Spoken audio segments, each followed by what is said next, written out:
Welcome to the 2023 World Series on Fox, presented by Capital One. Nothing like a little NF to get us jacked up for first pitch of the World Series. Down to the field we go. Here's Ken Rosenthal. Thanks, Joe. 5 years ago, Nathan Eovaldi was supposed to start Game 4 of the World Series for the Red Sox. His legendary 6-inning relief outing in Game 3 prevented that from happening, but tonight, he finally gets his first series start with a chance to make history. It's expanded playoffs, we know, but Eovaldi could become the first pitcher to win 5 starts in a single postseason. Now over to Tom Verducci. Thanks, Ken. It's been a dream season for Corbin Carroll. In March, he signed a $111 million contract. In July, started the All-Star game in his hometown, Seattle. In September, the first rookie with 25 homers and 50 steals. And tonight, as he walks to the plate, he will become the youngest rookie to open a World Series in 99 years. Dream on. Joe. Game-changing, franchise-changing talent for these Arizona Diamondbacks. And he'll lead things off, followed by Ketel Marte, who's had a monster postseason, MVP of the championship series. And it's Gabriel Moreno, 23-year-old catcher, followed by Christian Walker. And Tommy Pham with Lourdes Gurriel in left field hitting 6th. Thomas, Longoria, and Perdomo round things out for Torey Lovullo. Tonight's FanDuel Live games, same game parlay. Christian Walker, they need to get going. And Adolis Garcia, that feels like a safe bet the way things have gone in this postseason. One-man wrecking ball in that championship series. On the mound for these Texas Rangers is a guy, John, who they got with a big game reputation. He has more than lived up to it so far. Yeah, he sure has. He's on attack mode from the very first pitch. He'll throw a lot of strikes. When he gets in trouble, he uses a split finger, but he has 4 pitches that he goes to. A full-seam fastball, splitter, cutter, curveball. Look, it's strength against strength in tonight and in the World Series. It's going to be he control the running game. Can you get the guys off the bases for Arizona who create havoc? 4 starts in this postseason. He's gone at least 6 innings in all of them. He's won all of them. And a 2.42 ERA for the 33-year-old from Alvin, Texas. Corbin Carroll stands in, and off we go in Game 1 with a fastball and a foul ball. Guy that pounds the zone against a very aggressive lineup here in Arizona. Yeah, the one thing, if you're not familiar with the Arizona Diamondbacks, you might be surprised that they do not strike out that much. They put the ball in play. They create a lot of 90 feet. You're going to hear that a lot. 90 feet. They want to take those 90 feet. And that is 90 feet on the bases. If they get on first, they want to steal. They want to make the Texas Rangers play as fast as possible. And that's what the Diamondbacks have done leading into this World Series game. Eovaldi rocks and fires. And there's the splitter. Grounded along first. With the speed of Carroll. A tight play, but Eovaldi's there. One gone in his first inning. One of the reasons the Rangers have had the season that they've had is this group. One of the best defensive teams in baseball. All those guys in the outfield have good arms against this good running game that Arizona possesses. On the infield, Josh Young, fantastic at third. Corey Seager's a Gold Glove finalist. So is Simeon. So is Lowe. So is Heim. They've got 5 Gold Glove finalists in this defense. One gone in the first inning, and here comes Ketel Marte.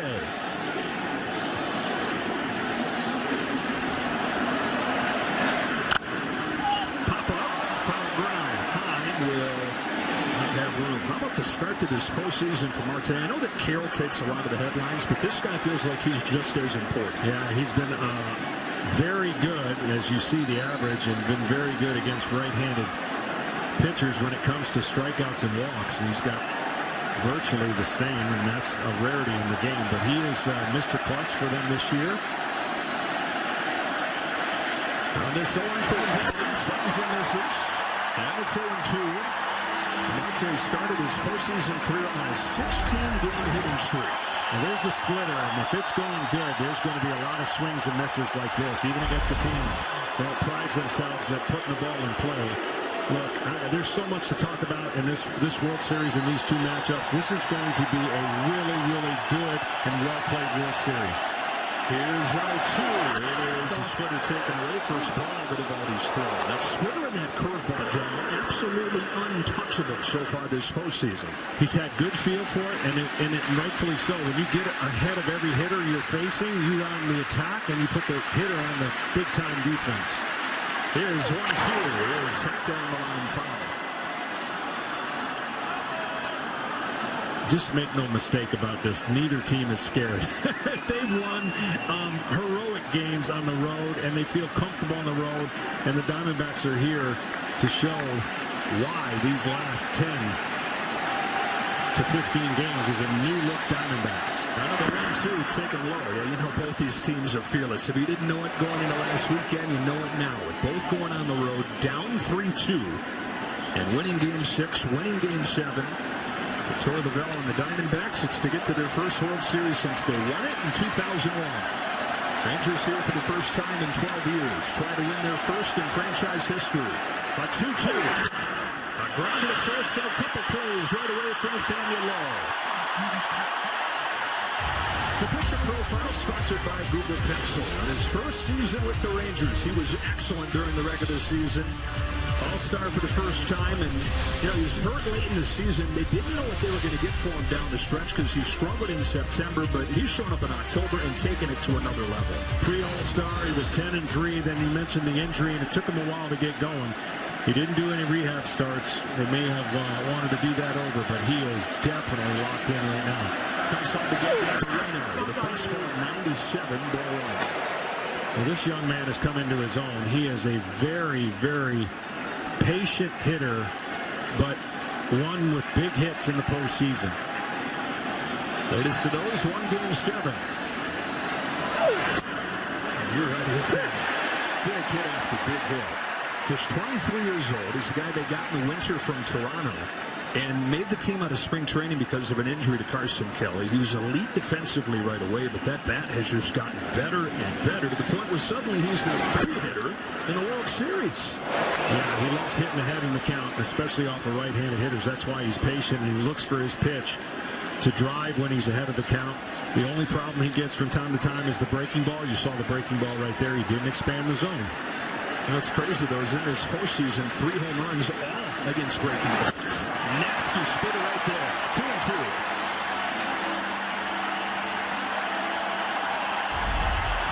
This one drops off the table. That thing looks like a fastball the whole way. And we've seen it from the hitter's view. Just disappears.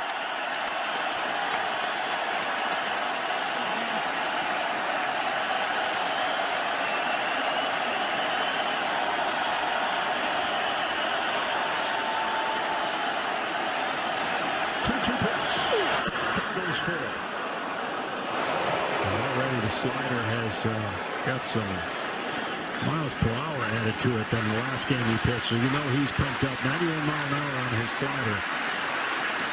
Comes back home with a power. And the bomb falls out again. 1-2-3 first inning for Nathan Eovaldi. Rangers come to bat when you come back. Here come these Texas Rangers, top offense in the American League this season, and they have lit up again in the postseason. Semien and Seager at the top, and then it's the 21-year-old rookie Evan Carter. Adolis Garcia, MVP of the championship series. Garber and Hine coming off a couple good games in Houston with Lowe, Young, and Tavares to finish things up. And they face off with the ace of the Diamondbacks, Zach Gallen, who's really looking at his second chance here after he gave up 9 runs in 11 innings in the championship series, which was jarring to see. This guy was 11-3 prior to the All-Star break. Started the All-Star game for the National League. Has not been the same in the second half. Certainly didn't look the same in Philly. How does he find his footing for the biggest start of his life, Jim? Well, redemption is how you start, and you just need to be better with the location. He has every pitch to silence this high-powered offense. He did it in the regular season against him. But the location, when your arm maybe be a little tired and you throw a lot of innings, sometimes the location suffers. He has 5 pitches he can go to. Watch the curveball and changeup combination to be successful if Zach goes deep in the game. First man that he faces, Marcus Semien, watches a strike on the outside corner.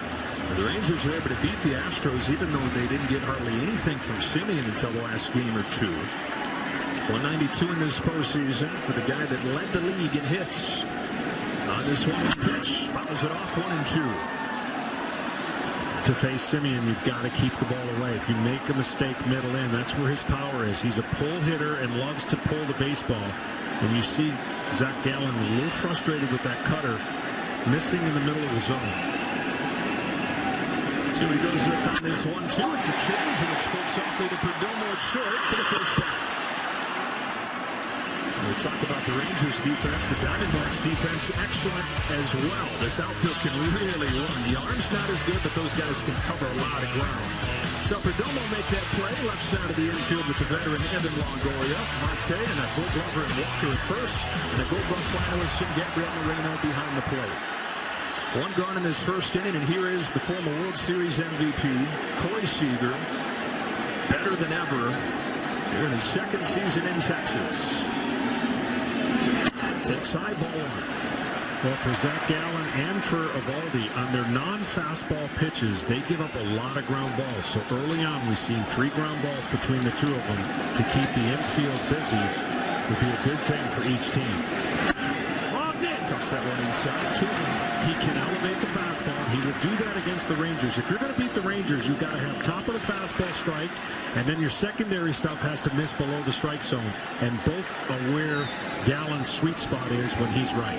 Seager hit a first-inning home run in Game 7. He's ahead 3 balls and no strikes. And how about the emotion that he showed after that tone-setting home run that even caught his teammates off guard? Yeah, his teammates loved it. It's not in his DNA to do that very often. He will swing 3-0 if this pitch is close. Let's see. It is a perfect pitch, and it's 3-1. Yeah, you got to leave those away. When it's 3-0 to a hitter, he's looking middle to middle in to try and do damage. And he painted the outside part on a 3-0 count.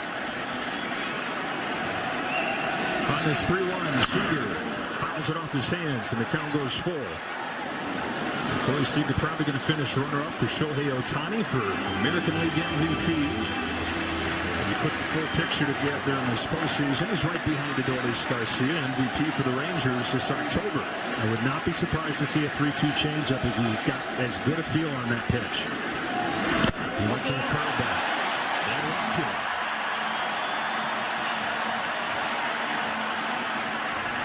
Umpiring cool for Game 1. DJ Rayburn's World Series debut typically has a tighter strike zone. Crew Chief Bill Miller down the right field line with a 6-man crew. Well, from Double-A to hitting third in the World Series in a 2-month span, and John, we've seen this entire stretch for the Rangers. This guy looks like he didn't even realize he's in the big leagues. Like he thinks he's just playing in his backyard in Tennessee. Completely unfazed. Yeah, he's been amazing, and nothing has caught him off guard. He said he's having the time of his life. He does not chase too many pitches out of the strike zone. I cannot emphasize how hard that is for a young player to be that disciplined, and he only swings about 9% outside the strike zone. Think about how many pitches he sees, and that's a low number outside the zone. Better be doing something good when you find yourself a Mickey Mantle on your graphic. He's the youngest dude to hit third in the World Series since Mantle did it in 1952. This is already a good offense, but then he came up in early September where they were struggling some. It was right after Zach Gallen shut him down in late August, and he helped get him going again. On this 1-1 pitch, Carter watches ball 2. Well, the big thing for him next year, I would anticipate he's going to play every day, and he's going to face the left-handers that this year he wasn't able to face as much. And he's only going to get better and better at learning on the job in the highest pressure moments of his life. Seager first, 1 gone first inning. Here's a 2-1. Carter shoots it foul, and it's 2-2. He's out of a tiny town in Tennessee, Elizabethton, Tennessee, where not many teams knew about him. In fact, on draft night, a lot of the people said, wait a minute, who did they take in the second round from that quiet corner of Tennessee? But a mad dash through the minors. Started this season in Double-A, ends it in the World Series. On this 2-2 from Gallen, Carter hits a Baltimore chop along first and foul. Well, both of these clubs have had tremendous success when they score first. Matter of fact, they're both undefeated. So it's a race to who scores first in this series if those trends keep going. The Rangers and Arizona did a nice job when they got the lead. They won every game. There's a lot of similarities between these two clubs. You know, the long droughts coming in. This is what you're mentioning here. First one to 1 wins. You know, first team to score wins. They both had great first halves. They both faded in the second half, only to find it here in October. Where they're much different is stylistically offensively. These Rangers can mash 20 runs over the last 2 games of the championship series. Right center center field. That's going to split the gap and hit off the wall. Seager read it well. He heads for the plate, and it's Evan Carter, 21 years old, starting the scoring in the World Series.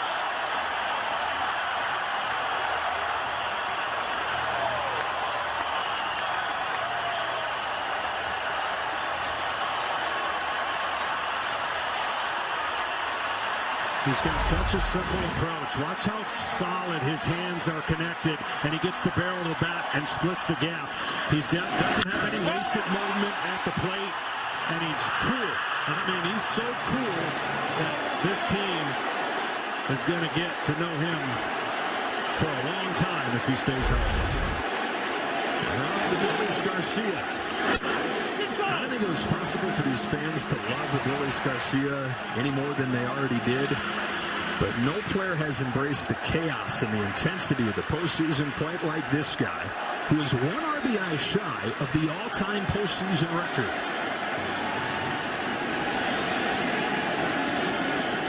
On this 1-0 pitch, takes a strike on the outside corner, and it's 1-1.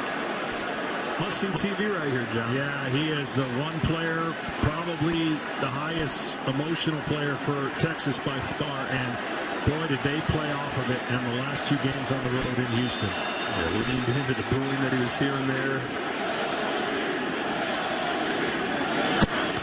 Wrecking ball. 5 home runs and 13 knocked in over the last 4 games of that championship series. And not only would they love to have him set a record, they would love to erase the guy that holds it. David Freese against the Rangers in 2011.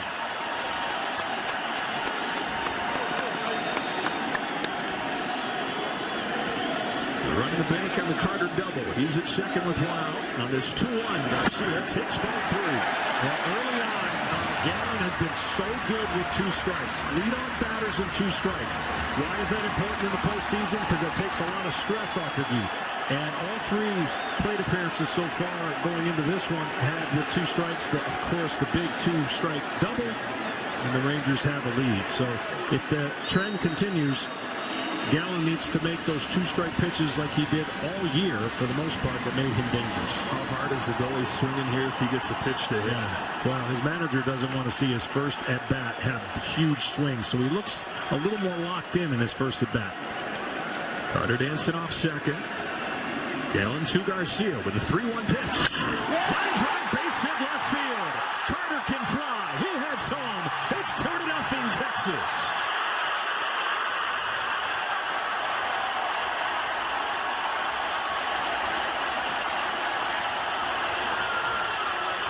I would say he was locked in, very controlled, short to the ball. We've seen him get really big with his swings. There's a breaking ball right down the middle, and see how connected he was to it. And 2 solid contacts now in a row, giving the Rangers a 2-0 lead. They've got a lot of former players here, and Mr. Beltre likes that 2-0 lead. Look, both teams are similar in this regard, but they do it differently, as you mentioned. They both can score in bunches. The Rangers just happen to do it with slug, where Diamondbacks have many other components to do it. 2-0 Rangers. We go down to Ken Rosenthal. Evan, you saw a lot of fastballs in that at-bat. What was your thought process you got to 2 strikes? Yeah, he beat me a little bit right there on a couple of fastballs, so I definitely didn't want to be late on anything else. He's trying to be a little early right there. What's it like playing in your first World Series? I'm fired up, man. This is awesome. So much fun.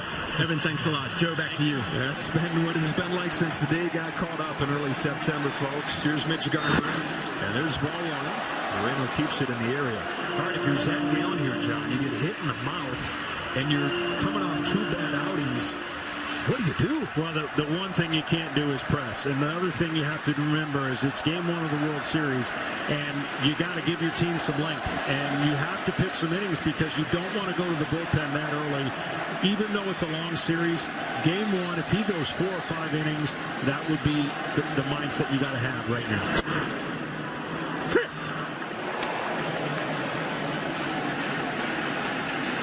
Mitch Garver, who has quietly been key for this lineup. He's knocked in 11 in 10 games this postseason, even though he didn't play in the first round. It's problems in the 3 spots, problems at DH, and so Bruce Bochy put him in, and he hit a grand slam in his first game. You know, when he's hitting, John, when Heim's hitting, this lineup gets really long. It does, and when it disappears, the top of the order doesn't get on base, right? We've seen this from Simeon and Seager go through their stretches, and now that the bottom of the order, especially the last couple games, were so good for Texas. They have the strangest offense, I think, all year of domination and disappearing. And they're just hoping they continue to dominate enough in innings. They don't have to score in 5 different innings. Sometimes the 2 innings they score in is enough. 1-2 to Garber is chop left side. There's Longoria, the second for 1. On the first, not in time. Walker saying, I don't know, as the dugout looks for his opinion. Should they challenge? Looked like they may have gotten him live, but I think they did get him live. Yeah, it looks like we're going to get our first challenge of this World Series. Arizona is challenging the safe call at first base. This one shouldn't take too long. Look, the Diamondbacks, as we get a chance to look at this Zoom review, look at the, oh man, could you imagine being right in there right now, just checking out all those You'd like angles? that game, huh? Yeah. Diamondbacks already walking off of the field. And this 26th pitch first inning for Zach Gallen is going to come to an end, but not without damage. Rangers scored 2 runs. And you were talking about how streaky they've been this year. When they get going, look out. They're calling the field to overturn. The runner is out. Arizona will retain their challenge. So after scoring 20 runs over the last 2 games of the championship series, the Rangers are right on Zach Gallen in the first inning of the World Series. 2-0, Rangers in front.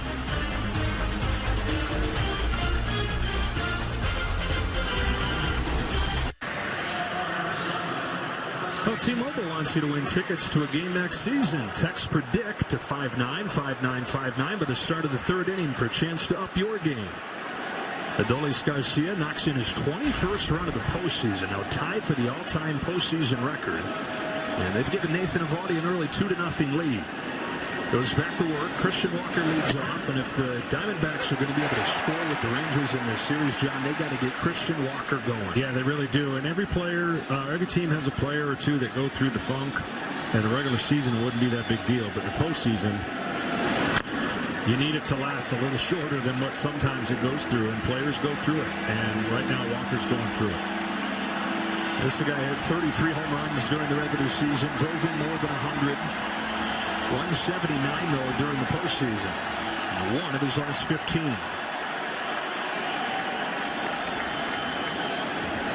Eovaldi fires. And it's 1-2.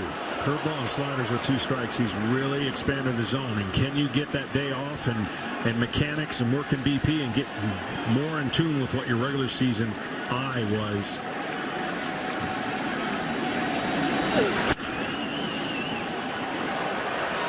Easier said than done when you're getting asked the question all the time. And certainly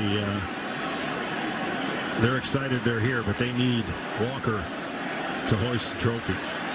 Guy that led him in home runs during the regular season. He's hit 30-plus in 3 of the last 4. 32 years old in his 5th full year. Christian Walker. They get off his second against Eovaldi and taking one of those breaking pitches you were talking about. Yeah, real good sign so far. I mean, those are the pitches, again, when you're trying to chase and catch up and you're out of your mechanics, you're going to swing at these pitches. And what Eovaldi does with 3-2, sometimes you go to that split, look like a fastball, and he's gotten some swing and miss out of it. See what he goes to on 3-2. It is back to a fastball like a house by the side of the road. Walker takes strike 3.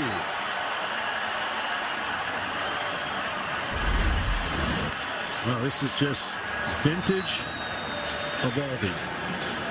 He does not walk many batters, and he doesn't strike out a ton, which tells you, therefore, he's in the strike zone and getting a lot of contact, which you don't mind. He does not mind to pitch to contact. Here comes the Tommy Pham. Yeah, especially in this postseason, he has just pounded the zone. And is that a point, John, now we're talking about all these different pitches that he throws? He is so unpredictable.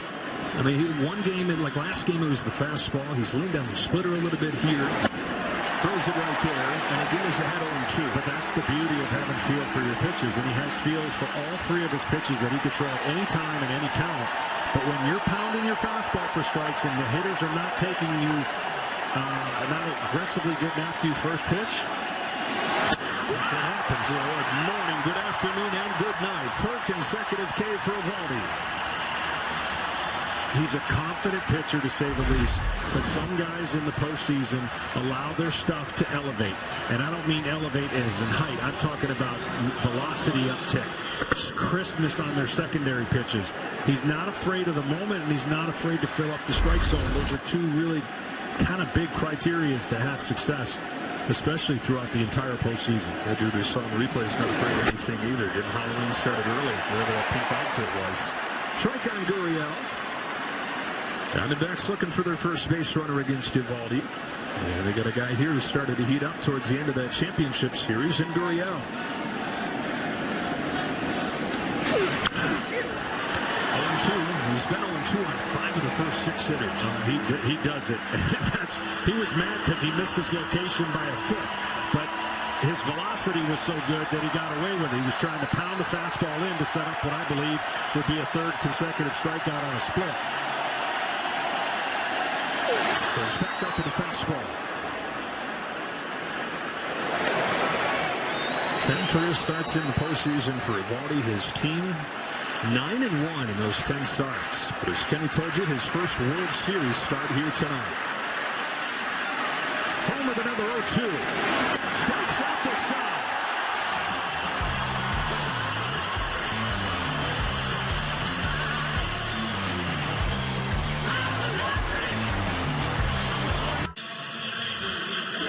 Tonight's telecast is sponsored by Taco Bell. Still a base, still a taco is back.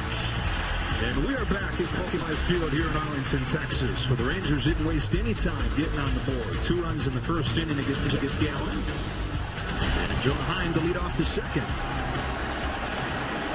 All-star catcher who came to life the last 2 games in Houston. Home run in Game 6, 2 hits in Game 7. This is a well-rounded player right here. Yeah, he sure is. Catching every game down the stretch, like 50 in a row it seems like, but that's some off days to do. He has not had success against Gallen in his brief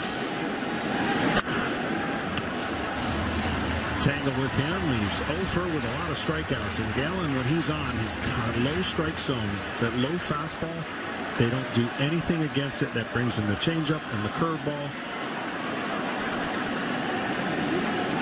Targets it up for an 0-2. Heim gets to it, stays alive. You mentioned what he did to these Rangers during the regular season. 2 starts, 17 Ks to just were you able to take much from that? Yeah, you would think. I mean, those are good videos to watch because that's a regular season. Bounce it a second. Easy one for Marte. And the first out of the second inning. We're talking about this improbable matchup. At the end of last season, the World Series odds were 125-1 for Arizona. They were 50-1 for Texas. How about the fact that even at the beginning of the playoffs this year, Arizona was still 40-1? I'm just telling you, this year,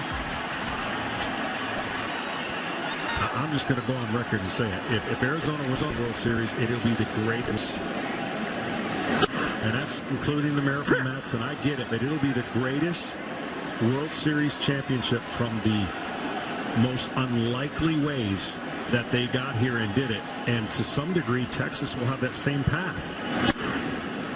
I mean, we've talked about it. We've followed them. We've seen this team not blink. We've seen them take punch after punch. They had to go from the one end of the country to the other end of the country on the last day, losing 1-0. And then both teams have just knocked off division champs. Yeah. And done it in a golly, just having been there and having done it, these are the 2 most interesting journeys to get to the World Series. 1-2 pitch to low is inside. There have been some comparisons, John, to the 91 World Series where the Braves and the Twins both went worst to first, but that was a much shorter path once you got to October. Very much shorter path, and certainly that one turned into an epic World Series, and I think this has a chance to be a really great World Series as well. Soft bouncing ball to second. Marte over the first 2 plays of this inning. This is actually the anniversary of that epic Game 7. Ewan Morris dealt late and then a 1-0 win in 10 innings on Gene Larkin's hit. It's the anniversary of the Game 6. Rangers fans don't need any details on what Game 6 was. They would love to have that memory wiped away as their most recent in the World Series. And this park has hosted a postseason before. The 2020 COVID postseason was played here. It was pretty much empty at that point. Of course, the Rangers weren't in.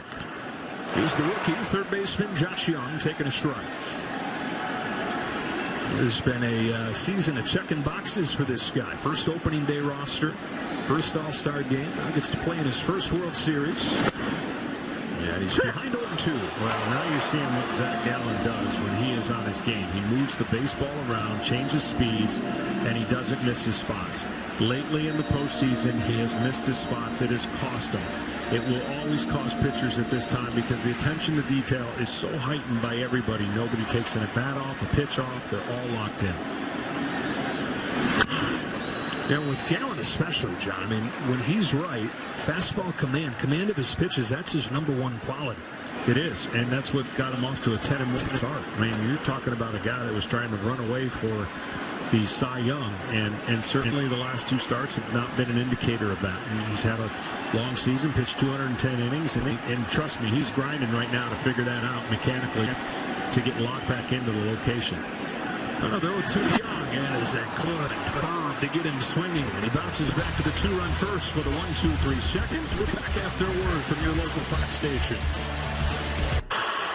Pitch, hit, and run is the free official MLB skills competition for baseball and softball players ages 7 to 14. Go to pitchhitrun.com to get more information. That is strike one. I feel like a broken record with Nathan Eovaldi in strike one as he deals to Alek Thomas at the bottom of the D-backs order. 6 up and 6 down, 4 consecutive Ks.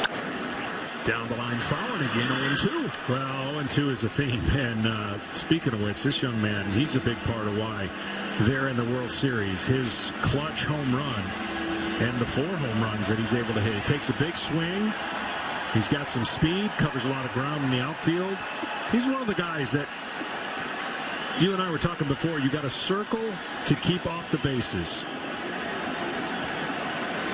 23-year-old Alek Thomas on an 0-2. He got to that splitter and nestled it over the mound. They won't keep him off the bases. He puts it in play and uses his speed to make it no chance for Seager. You and I were talking about what do you do as a pitcher when you're looking at the lineup. You usually circle the guys you don't want to beat you with the bat. And in this case, the way the Diamondbacks play baseball, you got to circle the guys to keep off the bases so it doesn't drive you crazy because of their ability to steal. They don't always have to steal to be successful, but if they get on base, and specifically here, lead off, now he has to worry about 2 things, his speed and the hitter. It just helps the hitter get better pitches. And this is where the Diamondbacks are at their best. Doesn't necessarily mean that they're running first pitch always, but they put the pressure on. Longoria shoots a base hit the other way, and that's back-to-back hits to open this third. Garcia throws behind Thomas, who's in there safely. Now, the one thing to watch for as this series materializes, the Diamondbacks do not have considered great arms in the outfield, whereas you just saw one of the dynamic arms, and they'll take the extra 90 feet, but not in a case where they're going to test really, really good arms. And you saw Thomas right there, looked like he was going to and stopped. But a good start to the bottom of their order. And another one of those guys, John, that has found a new level in this postseason in Geraldo Perdomo. We're going to see a bunt. We're going to see a bunt. Buckle up, John. It is the bunt from the guy that did it more than anybody in the regular season, and it's executed well. They sacrificed more than anybody. You know, Game 7 was kind of a snapshot of what this team does. They ran like crazy. 2 of the 4 runs in Game 7 scored on productive outs, and they got the go-ahead run moved into scoring position by doing that. Yeah, that's why I said in the open they've got new age information, but they play old school baseball. So they combine the both, and they don't want to necessarily just give you an out, but in situations like that, they will bet that their guy at the plate definitely going to put the ball in play, will get the ball on the ground and score a run and cut the deficit out. Tying run in scoring position. Back to the top of the order in Corbin Carroll. Yeah, Torey Lovullo said, I mean, Some people look at the Diamondbacks and say, oh, I like them because they play small ball. Lovella says, I don't like to play small ball. Like you said, I don't like to give outs away, but I realize this time of year, there are times where it is the right play. Got the call there, 0-2 on Carroll. That's a great pitch, and the Philadelphia Phillies in the previous series were pounding Carroll in, and they were having success. This is an unhittable pitch. And so now with 2 strikes, he will have to battle and find the barrel of the bat to put the ball in play. Here it comes. Carroll swats a ball to center field. Taveras won't get there, and it gets by him. And buckle up. The speed of Carroll on his way to third. He's tied the game with a 2-run triple. And that is a better way to explain it by seeing the evidence of it. They just do these kind of things better than most. They put it in play. They're really good with runners in scoring position. And he hit a great pitch. Well, maybe a little bit higher than that split that he wanted it to. But nonetheless, he got it in play. Guaranteed 1 run. Now it's 2 runs. And now they're standing with a man on third with less than 2 outs. This is the Diamondback way. We saw the Ranger way, and that's why I think this battle, this postseason World Series, is going to be tight all the way through every game. And that is the other thing that they led baseball in, triples. Nobody had more of them than Corbin Carroll.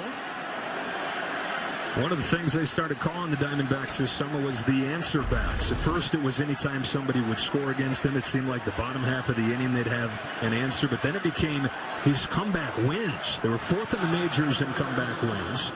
And in this postseason, John, more than half of their wins have been comeback. Well, I mean, they're fearless, and they went through a growing part of the season when they weren't very good. And their young players had to grow up a little bit, as their manager put it, and they've gotten to this place now where they're not playing young anymore. Got off to a fast start in the regular season, then hit the skids. Ketel Marte takes high. They're in first place by 3 games over the Dodgers on July 1st. Last 3 months, though, Torre Lovella said the youth showed up a little bit. They didn't handle that success well, and we're 10 games below 500 for the final 3 months. In the dirt. And that might have caught the home plate umpire's shin guard to keep Carroll down at third. Well, maybe getting a little bit of help there. He shot at another bunt attempt, and it did. Carroll doesn't need but a sliver. Well, this is, I mean, I don't know if he'll do it again, but this is such an undefendable play. If it's called basically a safety squeeze. And with a 2-0 count, you won't see it. But what that terminology is, you square around. The runner reads you squaring around. You place it in a place where it cannot be defended, and you score a run. Now, this guy's so good, he can score it in so many different ways because he handles the bat as good as anybody in their team. Carroll started with a triple. He's at third. A 2-1. Marte. Good take, ball 3. Now, before Corbin Carroll was the guy, this was the guy that the Diamondbacks were building around. He signed a couple long-term contracts. 30 years old in his 9th year. And after a bad year last year, his resurgence this year is important as anything for them. Digs that one out. Grounds it to first. Low comes home. And he's safe. And the Diamondbacks lead. Heim says, I don't know about that. But as the call is now, it's 3-2 Arizona. I thought he had 0 chance. When we get a look at how Carroll goes about his lead and momentum, watch this. Here comes the pitch, and he's anticipating a swing and takes off. Now, I didn't think they had a chance to get him. It was a great throw or a great try, and we'll see if the tag was put on as he slides. I don't think it was. And a huge run for the Diamondbacks. But what a great job at third base, anticipating and going. That's what you have to do when the infield's back. That's the one thing early in the series against Philadelphia. The Diamondbacks did not exactly run the bases great. Yeah, their MO kind of disappeared, right? They didn't have any stolen bases over the first 5 games before they had 8 over the last 2. And John, I think an on-target throw here probably gets him. It was amazing how hard the ball was hit, but I still didn't think he had a chance. And these are the kind of plays that you got to be real sure. Because not only did you not get the out at home, which you were hoping to, normally those plays, the first baseman's a little further in than the rest of the defense. They were giving up a run on a ground ball. But he decided to come home. Carroll ties it with a 2-run triple and scores the go-ahead run. Marte's at first as this 1-1 comes home to Moreno after throw over. Early in the game, it's so hard to just take the out. If the infield's in, you understand it. But early in the game, I know one of the best of all time, Greg Maddux, who's here tonight, he says, give me that out. I just want to stay away from the huge inning. Wouldn't you say that's an example of what Torey Lovullo told us the MO of this offense is? They want to speed up the game on defense, put the pressure on. That's exactly right. But you can't do that without doing these kind of things. And I talked about the 3+ run innings. You see how it's equal, but they do it differently. Here's the 1-2. There goes Marte. Swing and a miss. Throw from high. Moves offline. And a stolen base for Marte. So in this inning, you got a triple, you got a stolen base, you got a sacrifice. And Arizona's got another man in scoring position. And America's just scored a free taco. Unload your Doritos Locos Tacos only in the app when you sign up for Taco Bell Rewards. Do we qualify for that? Yeah, why not? Okay, all right. You can see another big jump and a rare swing and miss from Moreno. That's 2 strikeouts out of him. And 2 out for Walker. Struck out his first time. We talk about this speed and the relative small ball Arizona plays. They've had home runs come around in this postseason, though, to supplement that all. So we're an average home run hitting team during the regular season. And you ask the question, can a team that's in the middle, the bottom of the pack when it comes to homering, can they win it all? Because no team has as a below-average home run hitting team since the Kansas City Royals in 2015. They weren't during the regular season, these guys, but they have been during the postseason. Well, when you're doing your research, you find out certain things. You go, I had no idea. Not because you're not paying attention. There's certain things sneak up on you. They're the 4th most runners in scoring position in baseball. And a lot of that has to do with their doubles they hit and their stolen bases. They get to second base, the 4th most in baseball, and that's why they're here.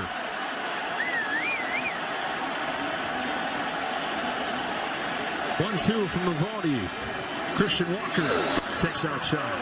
And they've done something that nobody's been able to do through the first 4 starts against Eovaldi, and that is score more than 1 run in an inning. He'd given up 7 runs over his first 4 starts. That is 7 tin soldiers.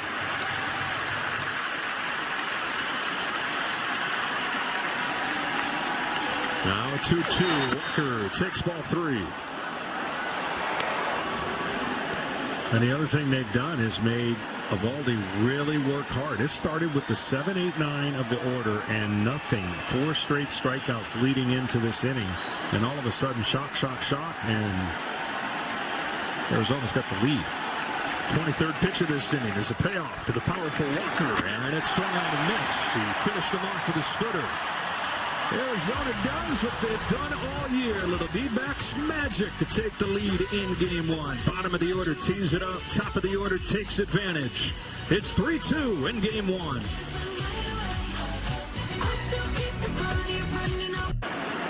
Well, you can see why they love him in Arizona. They figure baseball fans across the country are going to love him soon. 9-1-2 for the Rangers in this 3rd. A strike on Taveras, who was one-time top prospect himself that got to the big leagues a few years ago. Struggled his first couple of years, but has found his footing this year and continued that into a good postseason, helping set the table for those big dogs that'll follow him in Simeon and Seager. That changeup has given him fits. The right-handed changeup against his, you see that finish of just almost a sawed-off swing. He is not picking up that fade. Looks like a fastball coming in and fades away. A ball and 2 strikes. It's a pitch that used to be his fastball. Zach Gallen was a little kid pitching in New Jersey. Grip it with almost his full hand and rip it, and he's used that same grip. Throws it as hard as he can, just kind of deadens it with the way he holds it. It's been a good changeup for him. Turns it back up with a fastball, and it's 2-2. Out of Gibbsboro, New Jersey. Well, a North Carolina Tar Heel. Traded a couple times after the Cardinals drafted him before he established himself. And established himself he has. One of the top pitchers in the league the last couple of years. He has his second K, one gone in his third. Baseball fans, your phone upgrade is on deck. With the freedom to upgrade every year with Go 5G Next and up your game with T-Mobile. Well, what his team just did is give him just a shot of adrenaline. When you give up 2 runs in the first inning in a World Series game and you start going oh no in your head and your team scores 3, what a feeling to get the lead again. Strike on Simeon, especially when you're coming off getting bludgeoned the way he did. Yeah, I mean, he looks obviously much different after the first inning, and you get a little bit of those nerves out of the way. Pop fly down the line. Carroll's coming out. Didn't think he sees it. And it falls harmlessly there. So it's 0-2 on Simeon, and starts Saturday strong with Big Noon Saturday. Dylan Gabriel leads 6th-ranked Oklahoma in a showdown on the road against the Jayhawks, all starting with Big Noon kickoff from Lawrence at 10 a.m. And then Oklahoma, Kansas, noon Eastern on Fox.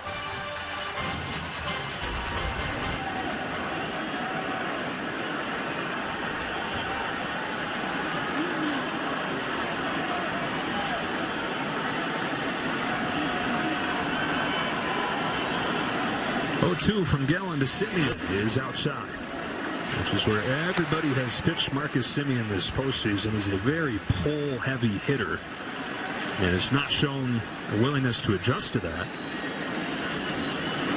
Got one inside here, but swung over it. It's a disappearing changeup, and back-to-back Ks to open the third.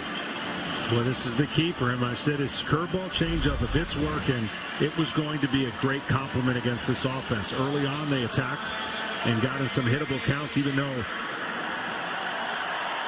with 2 strikes they were able to get a couple hits. When he's throwing his changeup and curveball, and a lot of times you'll see the curveball followed by a changeup, but right now he's got the power changeup working. Got the power hitter at the plate and a cutter inside to Corey Seager. On walk that Gallen issued is against Seager his first time. Did you get it?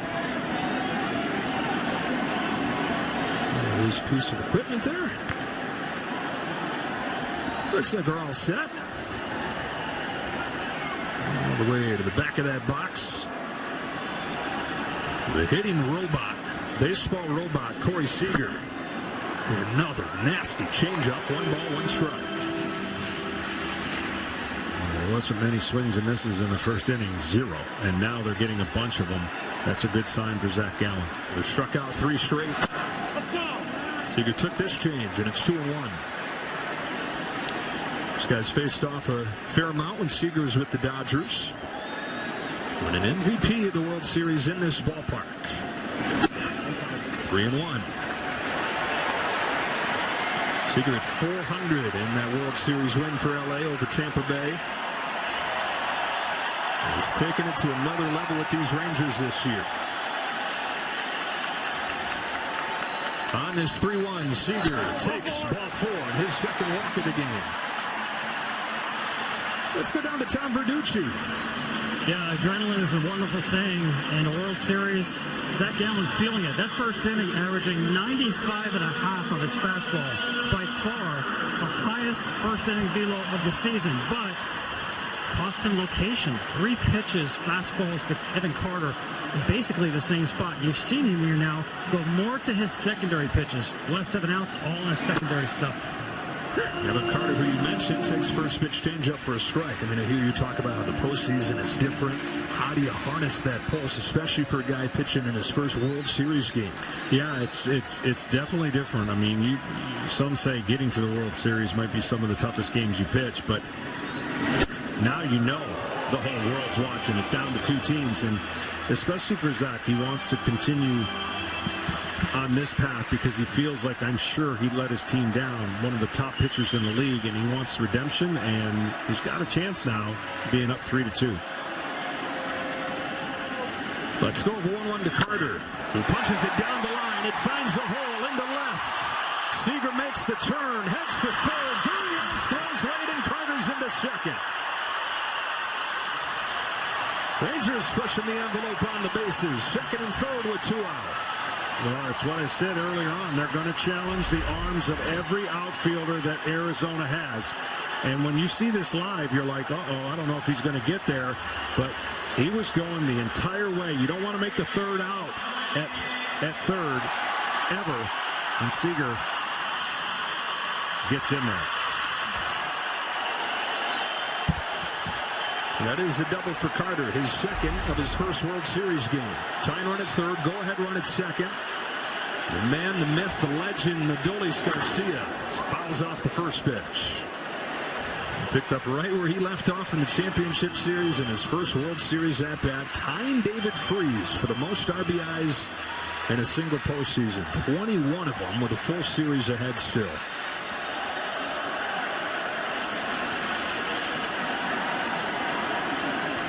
Gallen's 0-1 going upstairs, missing by the hands. That's where you've got to get Garcia. It has to be at the top of that line where the fastball looks good and his swing gets bigger. But if the ball's down, and especially breaking ball, we saw him lace that for a hit.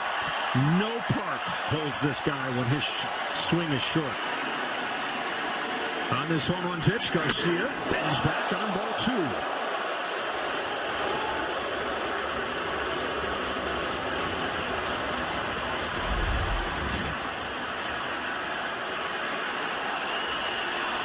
See it on Upkin, presented by T-Mobile. Second and third, 2 away, 2-1 pitch.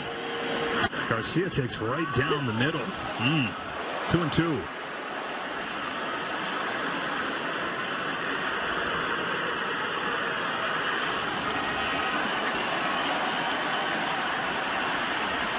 With a 2-out burst here from the Rangers.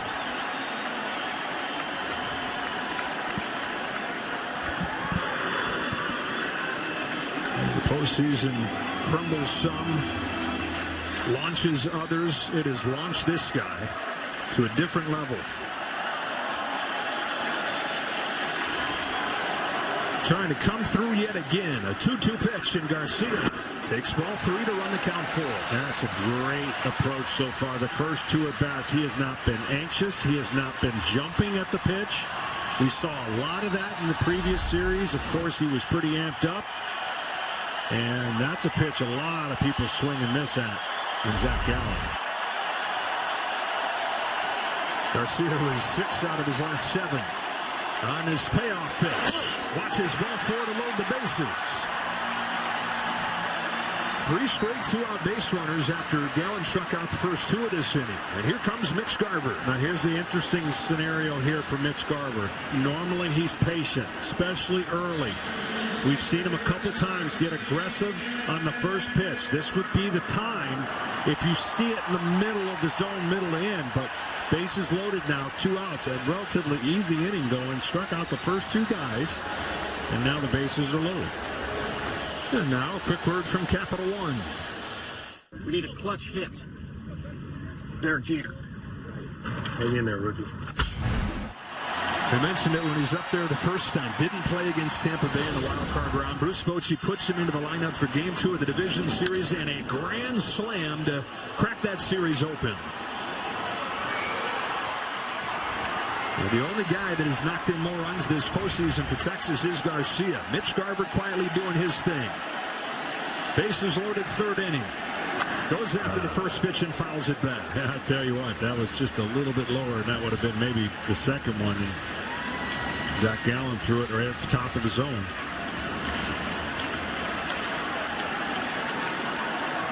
Seesaw battle early in Game 1. Here's the 0-1. Ball 1 strike. I've always said, you know, people ask, well, what's the postseason like? How much different is it really than the regular season? I said, can you imagine? It's like trying to pitch every inning in Colorado. Coors Field. It's hard to get 3 outs clean in Colorado. And the same can be said for the postseason. You've literally got to take every at-bat like a 9th inning approach, because you never know. 2 outs, nobody on. You never know when an inning can get away from you, because the crowd and the intensity and the adrenaline all are unmatched this time of the year. Yeah, this is nothing. Now it is a whole lot of something for Garver and the Rangers. Bases loaded, 2 out, and a 2-1 pitch. Garver takes ball 3 with nowhere to put him. And the other thing you can't do at this time, Joe, is you can't say, what if? What if I do this? What if? You cannot have any what ifs. This 3-1 pitch, even though it's 3-2, you cannot let the game get away. If you walk them, it's tied. If you lay one in the middle, you could be trailing. 3-2. That's a really good pitch. I'm sure Garver was thinking, okay, he's not going to throw a breaking ball here, 3-2.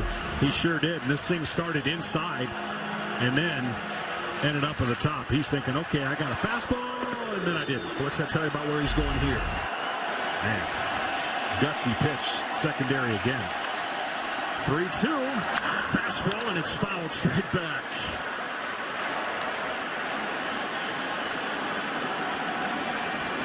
Yeah, these are the kind of counts as a hitter. I don't think you can really be guessing. I think you just got to stay in a location, and if it's in that location that you like, let it go.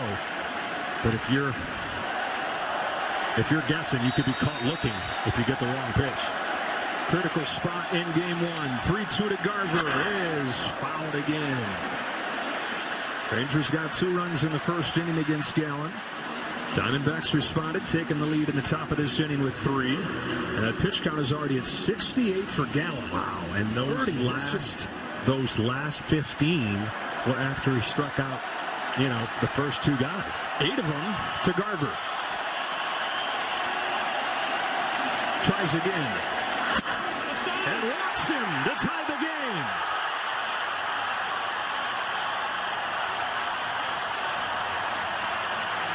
Struck out the first 2, and then 4 consecutive 2-out base runners, 3 of them coming on walks. I tell you, he threw some great pitches in that at bat, and it's going to seem like a bummer to walk in the tying run, but given the circumstances and that at bat by Garver, this is a great time to go and settle your pitcher down and go, all right, no big deal, tie game. You got a guy at the plate that you've owned.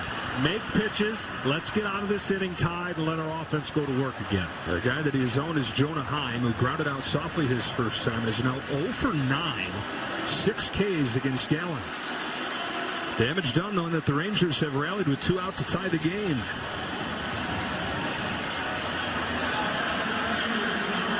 Want to talk postseason ball with a friend? Just tell Siri. FaceTime Parker.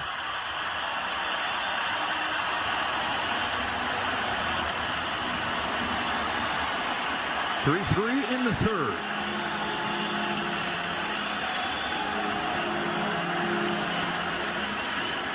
Jonah Heim.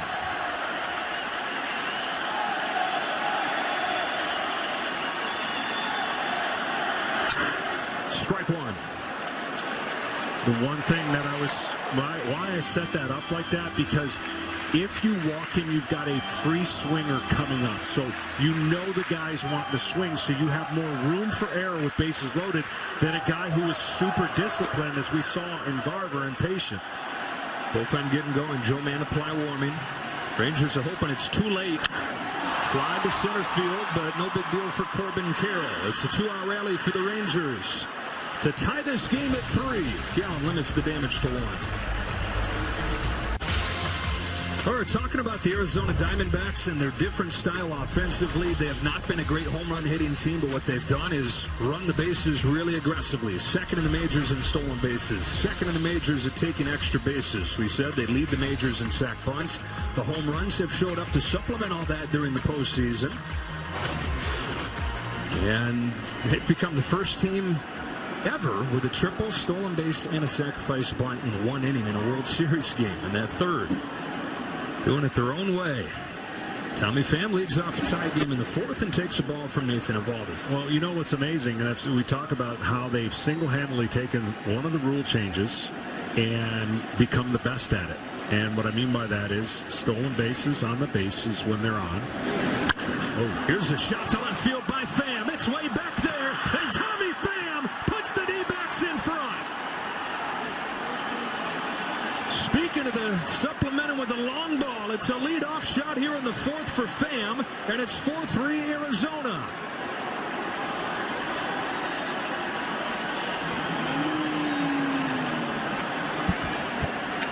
It has not been a great overall postseason for Pham, but he's had a couple big home runs, and this one puts him in front in Game 1 of the World Series. Bounce back. Everybody on these teams can bounce back, meaning they have the ability to climb back in the game and just answer what the thing before them did. And you're seeing that big swing and big smile. And a strike on Gurriel. But what I was going to say is defensively, they defend the stolen base. Offensively, they use it.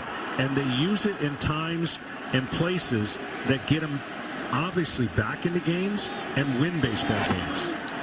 And I asked, I said, you know, was it more of a combination of your roster was ready? And he said, yes, our roster was athletic and all ready. Last year, they stole bases before the rule changes. This year, they've really taken advantage of it. Only Cincinnati had more stolen bases than the Diamondbacks.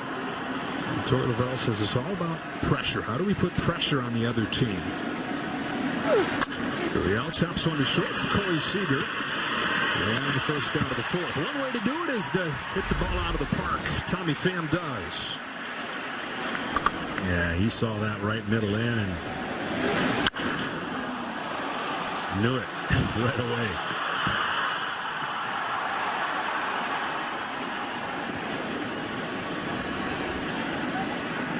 Acquired just minutes before the deadline. Tommy Pham from the New York Mets. 7 team he's been with in his 10 years. Playing in his first World Series game, and he's got a homer.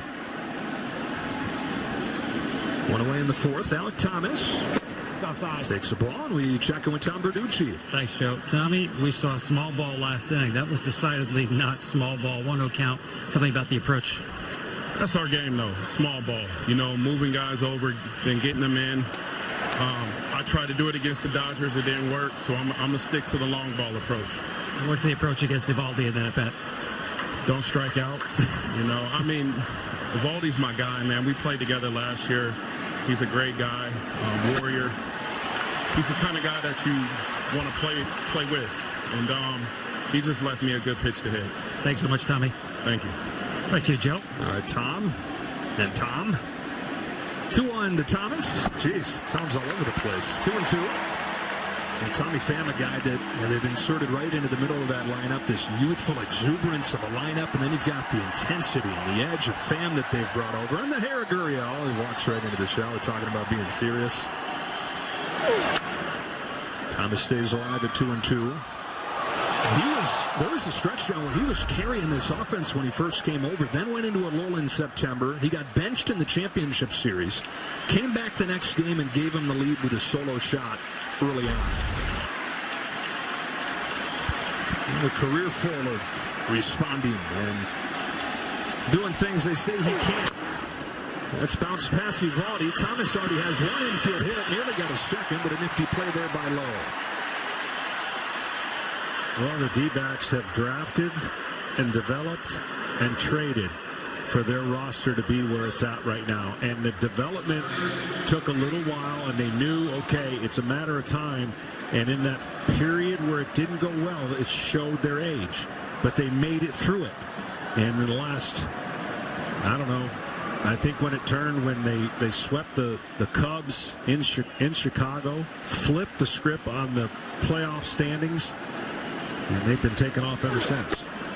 There's a strike on Longoria, who had a base hit on the first pitch that he saw his first time. And how about Evan Longoria, 15 years after he played in the World Series as a rookie. At 38 years old, he's back in the Fall Classic. This is a guy who's done so many good things in his career. But he's back trying to do the one thing he's never done. That is win it all. Put a stamp on this great career.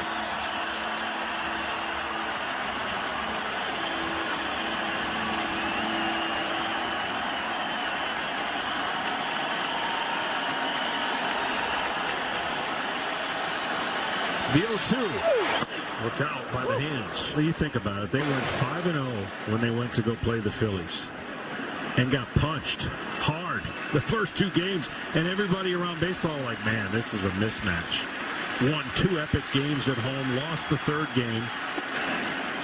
And then everybody in the world thought that the Philadelphia Phillies were going to move on. And this team used that kind of chip on their shoulder and that underdog approach and went in and silenced one of the most loud crowds in all of baseball in Philadelphia.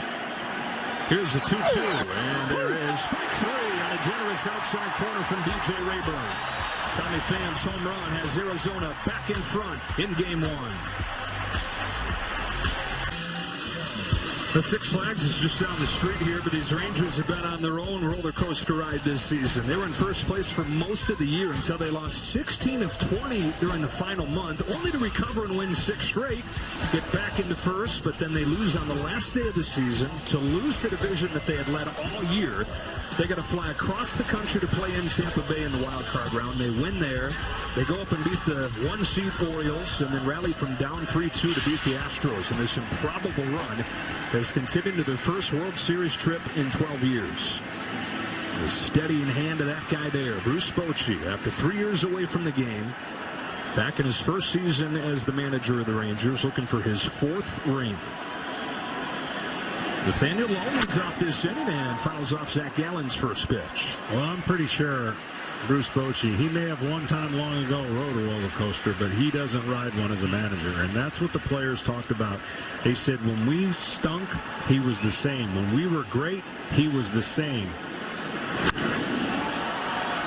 Pop fly, shallow left field. On comes Gurriel. He's got it for the first out of the 4th. Tonight's telecast is sponsored by Capital One. What's in your wallet? And by T-Mobile, America's largest and fastest 5G network.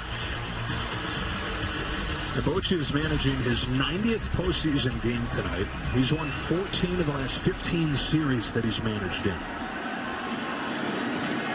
One away for Josh Young. There is ball 1. And the other dugout, it's Torey Lovullo, and Tom Verducci in a minute is going to have him.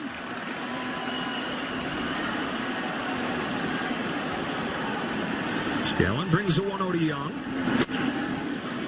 Call on the outside corner. I've seen Young, and he has the ability to stay on the ball and go center to right center. We saw him hit 2 home runs here. Very impressive, but when he gets into pull mode, he expands the zone, that front shoulder leaves, and he swings and misses a lot. A lot of power, but a lot of swing and miss. 2-1.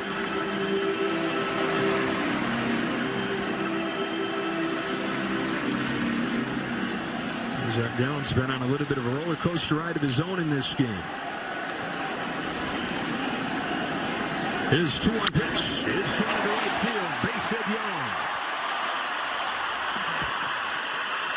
And as promised, here's Tom Verducci. Oh, thanks. Sorry, you gave our viewers kind of the Cliff Notes version of Arizona's offense with a triple, a stolen base, and a sack bunt. First World Series team to do that. What adjustment did you make against Eovaldi in that inning?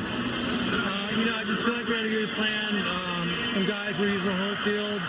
The all-field approach always works, and we got some runners out there and put things in motion, and then Corbin had the big base hit. And Zach Gallen, you had the bullpen up last inning. What do you see right now? I thought it was a long inning. I just wanted to make sure that I protected him a little bit. I wanted to throw 40 pitches in an inning, but he did enough to get through the inning, give up only 1 run. I thought a key moment, of course, was coming back and putting up that big point on Pham's home run. Thanks, Torey. Thanks. 1 ball, no strikes on the 9-hitter, Leody Taveras. Torey Lovullo, the longest tenured manager in Diamondbacks history in his 7th year. And credit to Mike Hazen and the other leadership of the Diamondbacks for sticking with him, because there were some low times in between the postseason trips he took him on early on in his managerial tenure. And getting back there this year, 110 losses just 2 years ago. And he said he'd be sitting there just about every night saying, what do I do? I mean, everything that I do fails. Everything that I thought I believed in and that I thought worked isn't working. His mentors include Joe Torre, Tony La Russa. These guys told him, stick with it. Stand on your foundation. It's going to turn. They weren't a whole lot better last year. They still finished way out of first place. Lost 88 games. But they have turned it around stunningly here this season. In the World Series for the first time in more than 2 decades. The 1-2. Got him to chase. 2 out. Yeah, not a good matchup for Taveras. He has not liked seeing these kind of pitches in the bottom of the zone, swing and miss. See the breaking ball, just tremendous depth.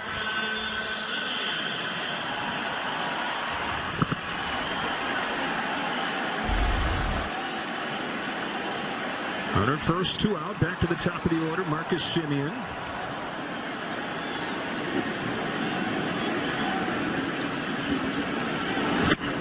Nasty pitch, strike 1. Well, both pitchers have had to work really hard. 82 pitches already, and it's only the 4th inning. That's a credit to both of these offenses creating that tension for both pitchers, taking advantage of the moments they needed to score.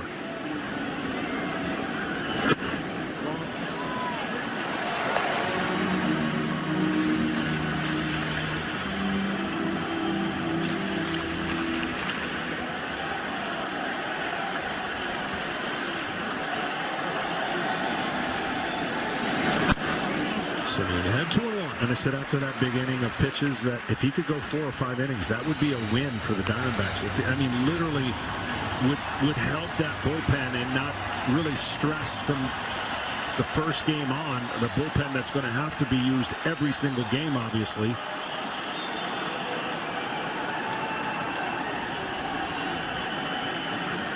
Young at first with 2 away. Gallen home with a 2-1. Semien grounds it foul.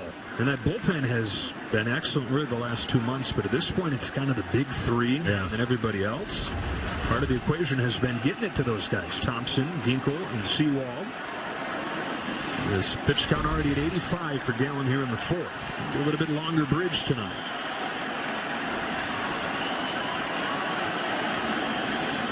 His 2-2 is rifled to left center field. Gurriel's on the move. He will get there.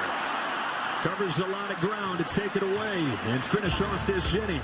Corbin Carroll's going to bat second for the Diamondbacks after a word from your local Fox station. The 2023 World Series on Fox is presented by Capital One as we welcome you back here to Arlington, Texas. Game 1 has been back and forth, and it's 4-2 Diamondbacks.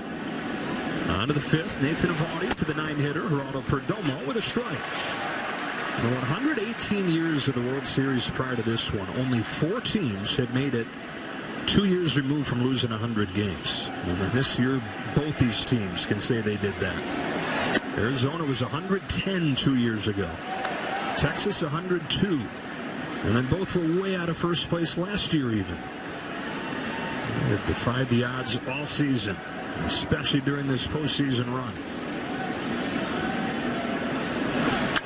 Line drive, base hit, center field. Perdomo out of that 9 spot keeps doing his thing.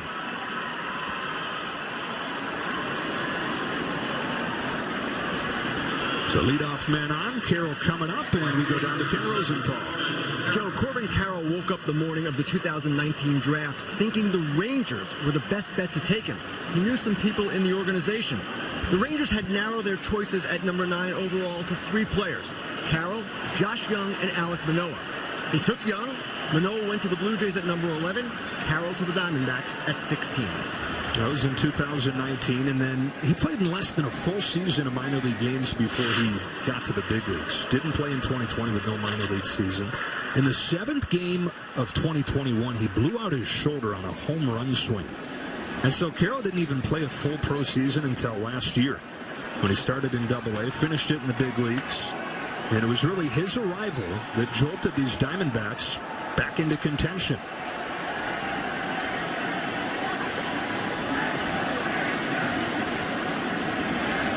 First one from Eovaldi is a pitch out. Throw down to first. That is very, very rare these days.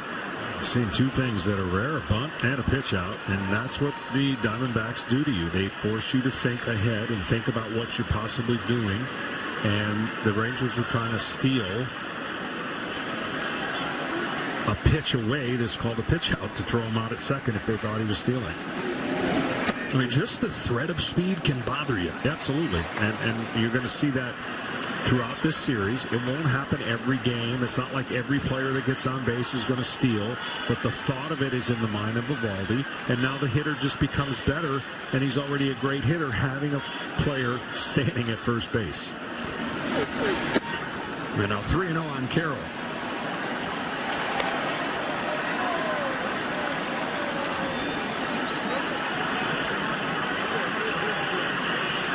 Unbeaten when they score first. Tonight is the Rangers that got on the board first. They're unbeaten when they steal a base, and they've got one of them.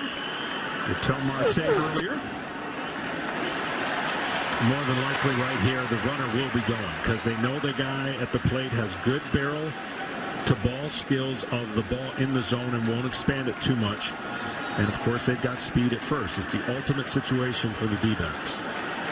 There goes Perdomo. 3-1, swung on and missed, throw down. Not in time, and they're 2 for 2 tonight. And that actually worked out better that he swung and missed because he got a huge jump. Now Carroll with 2 strikes. We already saw what he did on a splitter, got a triple. The running jump, no chance to get him. The swing and a miss kept the catcher back. And an easy stolen base. And now we'll see if Carroll can continue his magic with 2 strikes and at least get him over to third base. Arizona now 10 of its last 10 stolen bases the last 3 games.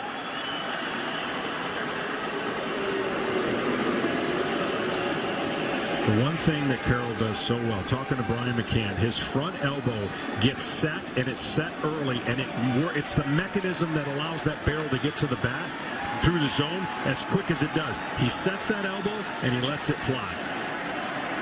See if he gets one to let it fly out on 3-2. Fouls it into the glove for strike 3. 8th K for Evaldi. 1 gone in the 5th. Well, right here, Evaldi comes back 3-0 and does the rare thing against Corbin Carroll. Not only gets back in the count, but is able to strike him out. And see how that front elbow goes and leads, and he just misses the ball in this at-bat. But in most of the at-bats, he doesn't. Runner at second, one away. The hitter's Marte, who takes the ball. Well, this summer, Marte was bumming that he didn't make the All-Star game, and that's when he ran into Luis Gonzalez, who's still working with the team. And Gonzalez encouraged him. He said, I know you're disappointed, but turn that disappointment into motivation for making the playoffs and make that your time to shine.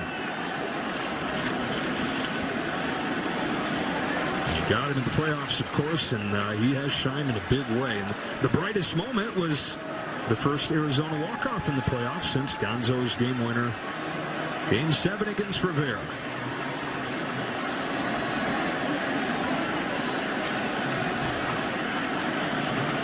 Perdomo at second as the 1-0 comes home and a chopper foul. Their player resume is sponsored by Indeed. And Marte, 26 hits over his first 16 postseason games, right on the heels of home run Baker. And the great Thurman Munson at the top of that list. Hits in a few games in 2017 when the D-backs last went. Hits in all 12 games this year. And you might say, wow, where did this come from? But Diamondbacks fans know this guy's been a good player for a long time. In fact, he had the #1 average in the league for a 3-year span prior to struggling last year. On this 2-1 from Evaldi. Golfs one into right center field. Taveras on the move. It's over his head and off the wall. Marte's hitting streak extended. Lead extended. It's 5-3.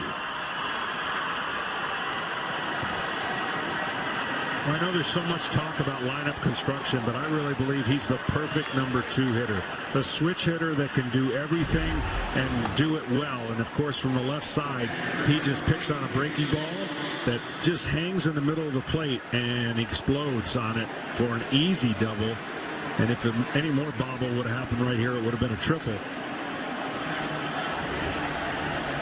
And he has tied the all-time postseason record with a 17-game hitting streak to open his time. Hands it off to Gabriel Moreno. Takes the ball from Evaldi. Nathan Evaldi had given up 7 runs over his first 4 starts this postseason. But against this unique Diamondbacks lineup, he's given up 5. And there is the list that Marte joins.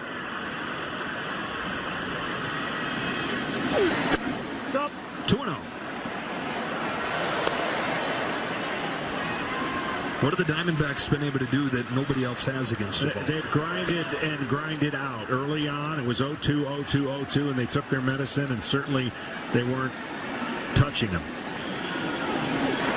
But when he's made mistakes and they've gotten runners on, they turn into a different team. And I think the whole game, if this goes Arizona's way, is going to be turned on a dime on that 0-2 split that Corbin Carroll hit to open up that 3-run. Remember, it's second and third with 1 out. So in most cases, we've seen Eovaldi get out of bases loaded. Crack that roller to Seager in short. Up to third goes Marte. Over to first goes Seager. And so when you hear the term, they're gritty, they grind out at bats, they do all the little things. That is not an overstatement of a team that has to play this way, right? And I don't think there's particular games they can slug with you, but for the most part, this is what they want to do. They want to get 2-out hits. They want to put pressure on the defense. Runner on third, ball in the dirt. They got the capacity to score. They put pressure in every aspect of the game. That is ball one on Walker. Marte in third. The irony in this game, though, they do have a lot of strikeouts. So it's a combination of making the most of the pitches they've been able to make contact on. We've spent some hard contact. We saw Pham's home run. You mentioned Carroll's triple against a guy who nobody's been able to solve. The only time that Nathan Eovaldi has been beaten in a postseason start, it's because his team didn't score. His team 9-1 in his 10 postseason starts lifetime.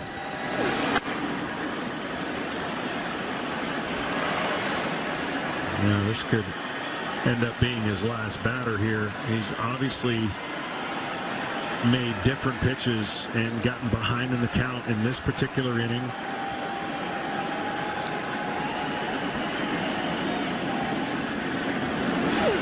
Green light, foul back. Try to get Walker on rock there with a free swing.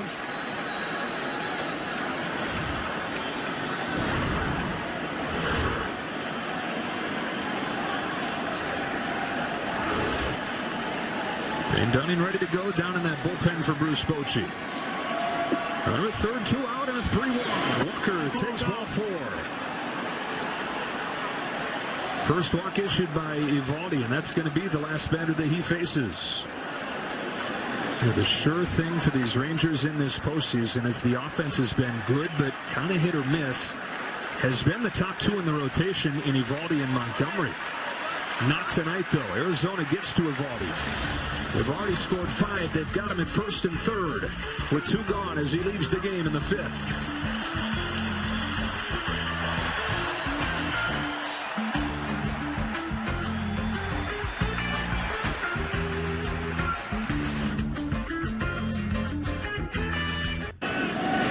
Tommy Pham takes strike 1 from Dane Dunning, who places Eovaldi here in the 5th. Well, Dunning did a great job for this team. Relatively beat up in the starting rotation. He served well out of the pen and starting. Runner goes from first, throw from high won't happen. And to second goes Walker. Third stolen base of this game already for the Diamondbacks. And a couple runners in scoring position for Pham. Pham gave Arizona the lead with a leadoff home run last inning. It's a big bounce to right side. This won't be an easy play. Low to a cover, and Dunning in just in time. Race to the bag, and Dunning and Lowe make it happen to finish off the Diamondbacks in the 5th, but they add a run. 3 consecutive innings with a run for Arizona to chase Eovaldi before this.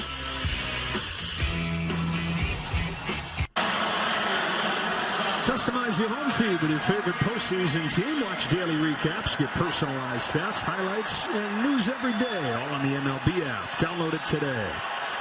2, 3, and 4 coming up for the Texas Rangers. Down 2 runs in game 1. And this is the part of the order that Zach Allen's not been able to solve. Seager, Carter, Garcia. He's not gotten those guys out, facing them 6 times. Well, what the Diamondbacks have proven over the last week or 2 is they can play a 7-inning game. Meaning they are fine turning it over to their last 3 guys, sometimes in a 6-inning game. So getting this extra inning out of a pitcher who hasn't been exactly great is huge for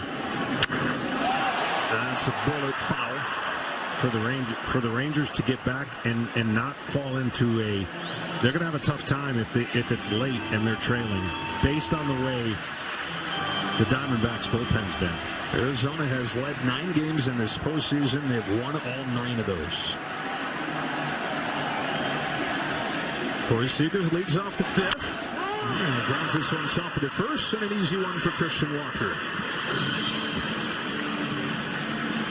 So Zach Gallen, who, after giving up those 5 runs in Game 6 of the championship series, immediately went into Torey Lovullo's office and said, I want to pitch tomorrow in Game 7. And Torey Lovullo looked at him and he said, look, Skip, I got to contribute. I haven't done anything to help this team. If there's any way to get me in tomorrow, please do. And Torey said, had that game gone into extras, he was going to give Gallen a chance. Well, this game, if he gets through 5 innings, will be one of those look-back moments, because you give up 2 in the first. He really limited the damage in the 3rd, even though it was 2 outs, nobody on, and he's kept his team right in the position you hope to when you're not at your best. It's ahead of Carter 0-2. There's like so many that you hear the stories about, fueled by a lifetime of being told that he couldn't, that he wasn't big enough, or that they didn't throw hard enough. And he said that's always fueled him. Anytime somebody said you can, or so-and-so is better. All right, let's go play. Let's see.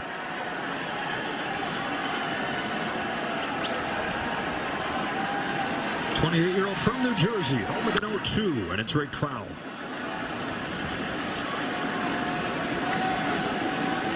2, 3, and 4 in this order. Retired just 1 time with Seager grounding out. Carter's doubled both times, scored a run, knocked in a run. And Garcia's continued his chair with a base hit and a walk. Well, the 2-strike battle, meaning getting 2 strikes on the hitter tonight. They're 1 for 11 against Gallen with 2 walks, including 0 for their last 9. So he's made that necessary adjustment. He has been one of the best 2-strike pitchers in baseball the last couple of years. Part of why you see guys so aggressive against him, they don't want to get to that 2-strike count where he's going to use any of his pitches. You just don't know. Carter's worked it to 2-2 and now swings and fouls it into the glove for strike 3. Finished him off with a curve. If he's able to get Garcia, that dugout is going to give him a big congratulations, as if he just pitched a 9-inning shutout. I promise you.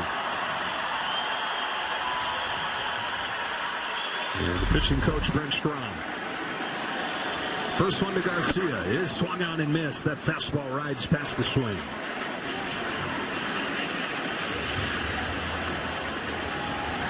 Four straight base runners in the first inning. It was 2-0, just like that. 1 run in the 4 innings since. I mean, think about it. This crowd's been great, right? They've been waiting for this moment for a long time. But think about this postseason for the Rangers. This crowd's seen them win 1 game at home. It's amazing. And that 1 game, of course, was the closeout against Baltimore. So they're wanting to see their team respond here at home, because now they have home field advantage. Hot shot to short. Perdomo's there. How about Zach Gallen finding it tonight, going 1, 2, 3 here in the 5th.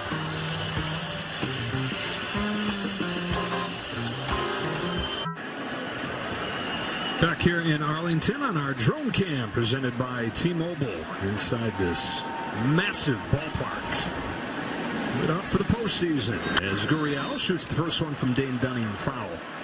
This Texas bullpen has been an issue throughout the year that in this postseason has been kept pretty much under the surface. Those problems have. And the offense has scored a bunch. Starters have gone deep. They're going to have to get a lot of work in tonight. Seager's there. Gurriel's out. Oh, the Rangers struck first in this game. Corey Seager got it started with a walk, came in to score on a double from Evan Carter as they got 2 runs in the first inning. This place was rocking, but Arizona replied quickly in the 3rd. Some bunts, some singles, a triple, and a 3-run inning to take the lead. They tacked down with a solo shot from Tommy Pham in the 4th. Yeah, 1 more in the 5th inning and a Marte double. And so 5-3 here in game 1.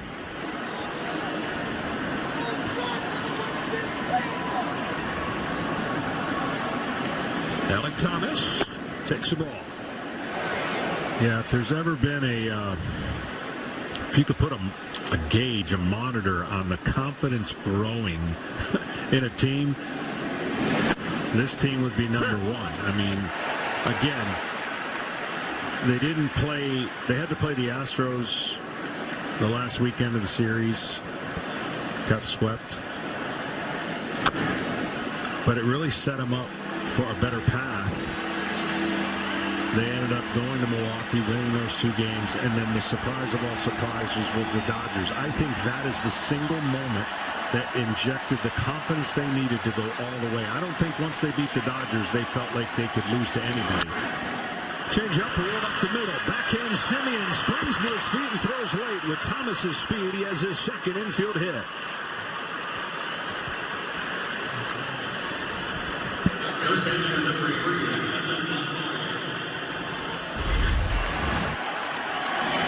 And this is what they do. We talked about putting it in play, putting pressure on the defense,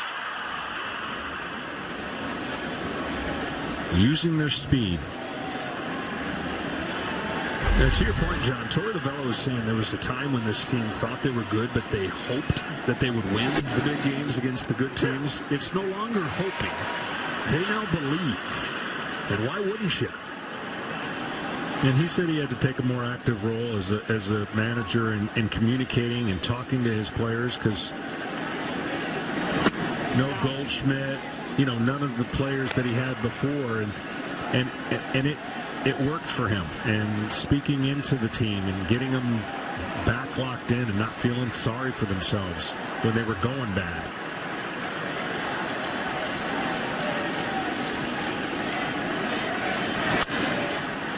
One ball and 2 strikes on Longoria. This team was in first place mid-season. Early July, they were in first place, but then they had a 7-27 stretch through July and August, where it's easy to look and say, well, this is just same old Diamondbacks, and they're going to flash and then fade. Well, they kept on coming. And here they are in their first World Series in 22 years. They won in 2001. And probably then, just their 4th season.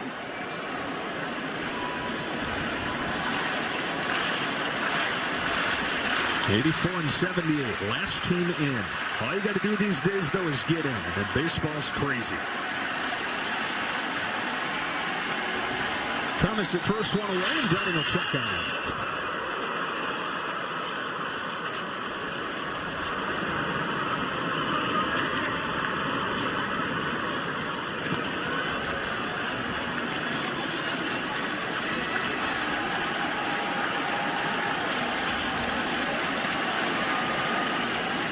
Here's the 2-2. It's lifted to shallow right field. On comes Garcia. 2 gone in the 6th. And if tonight's game ends in a walk-off, Capital One will donate $1,000 to the Jackie Robinson Foundation as part of the Capital One walk-off program. Today, Capital One has donated over $750,000 to the foundation as part of this initiative. Here comes Bochy. One of the reasons this bullpen has been able to pitch above its heads in this postseason. The ever-perfect touch of that guy brings on his rookie, Cody Bradford.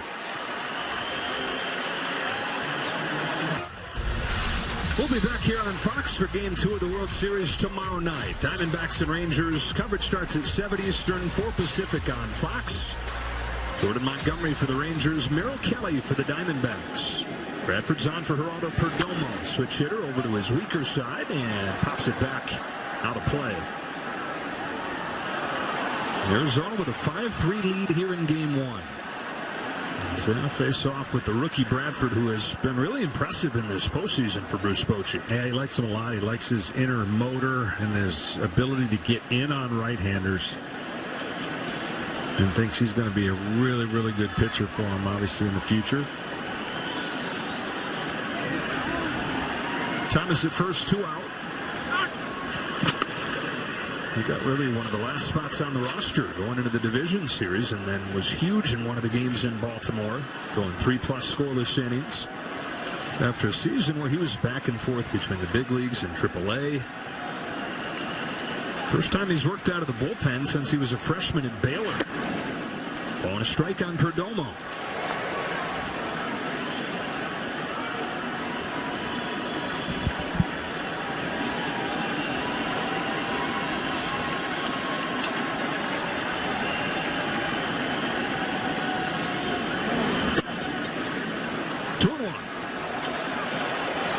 Well, both starters had to work awfully hard, had some time off after their teams won in 7 games, and now you're going to see the Diamondbacks bullpen with different release points coming out and creating different problems for the hitters based on where they release the baseball. There goes Thomas from first. Throw from high, not in time, and it ricochets into short left field. Thomas thought about it and then thought better of it.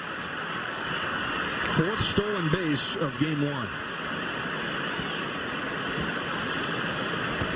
They pick their spots, and they're super successful, and that's been the key to their year. They wanted the stolen base to be about an 87%, 85% higher of success, and they've been able to do that in these last 3 games. They've been 100%. 12 of the last 12 as Perdomo takes. Better go get that bat. Strike 2. Oops.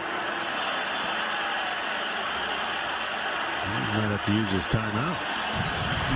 And then hurry. It's a pretty good pitch. Gets this crowd revved up a little bit.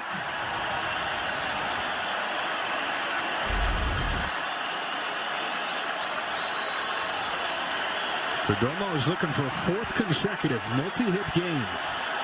The rise continuing in this postseason. On a 3-2, he pokes one to second, and Simeon's gone. To the bottom of the 6th we go. 5-3, Diamondbacks in front. Time for the rewarding performance, sponsored by Capital One. This bullpen for the Diamondbacks in winning games 6 and 7 in Philadelphia. 9 scoreless innings. That was huge, and the different release point starts right here with Thompson. You're going to see sidewinding, slinging, and different action and different release point than you would from Gallen, who was straight over the top. Looks like they got a little problem with pitch com. You get all ready, pitch in the World Series, and your earpiece doesn't work. He was a huge part of that Game 7, John. He faced 4 hitters. He retired all 7 of them. And what a pickup he's been. Minor league contract in late August. He had a 6 ERA with the Tampa Bay Rays. Had fallen out of favor there. Was in the minors on the injured list. He asked for his release. The Rays granted it. And apparently Arizona guys in the front office had liked him for years, and they said if he ever comes available, we got to pounce, and they did. And they've kind of given the Rays some of their own medicine, taking a guy, unlocking something, and he's been huge. Yeah, he has been huge. And look, the trades they made were not insignificant. They were major, and it's all come together at the timing they needed it most. Their bullpen was not great during the regular season at large stretches, but it's been great lately. Mitch Garver leads off, and there is that wacky angle, just flinging the thing in there for a strike. You've got to think it's so hard to pick up on a hitter.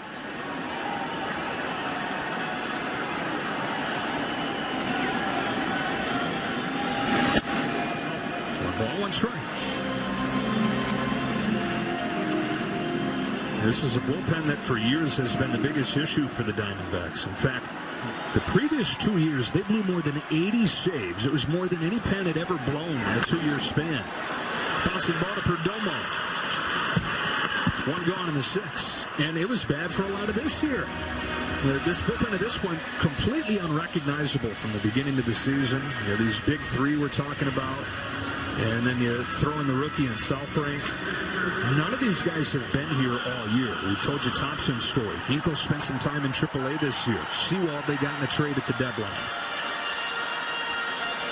Shape shifting on the fly, and would not be here without it.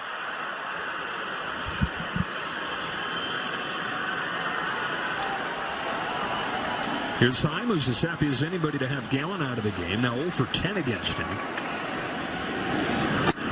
And ahead 1-0.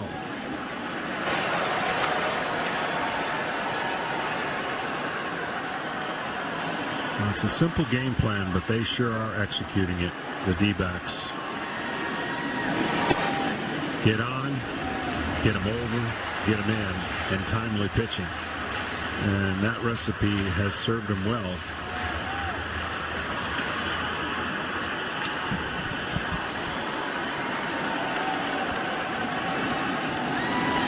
And we talk about how improbable their run is, big picture. But how about when you consider what hasn't gone right for them that they've been able to overcome? I mean, Carroll didn't do anything until Game 7 of the championship series. Walker didn't do anything at all. That's a walk for Hine. They've lost 3 of the 4 games that Gallen and Kelly have started in the championship series. They're down 3-2, but just enough offense, airtight defenses, lockdown bullpen. I don't know how many times I've heard you say it, though. Walk in this situation in the regular season is whatever. Here it's like, oh, boy. Yeah, it's a rally. Well, they almost act like when you corner an animal, and then that animal starts showing its fur and starts getting like, they have that same approach, you know, when they get their backs up, they actually get a little more aggressive and a little more chaotic for the other team to it's hard to win the 4th game in a best of 7. Every year it is. They made it really hard for Philadelphia the way they played those last 2 games. With the walk, Rangers have the tying run at the plate in the form of a guy who has homered twice in his last 3 games. Nathaniel Lowe hits a high drive to deep right field. Carroll's going back. On the track, he's got room. He just missed it.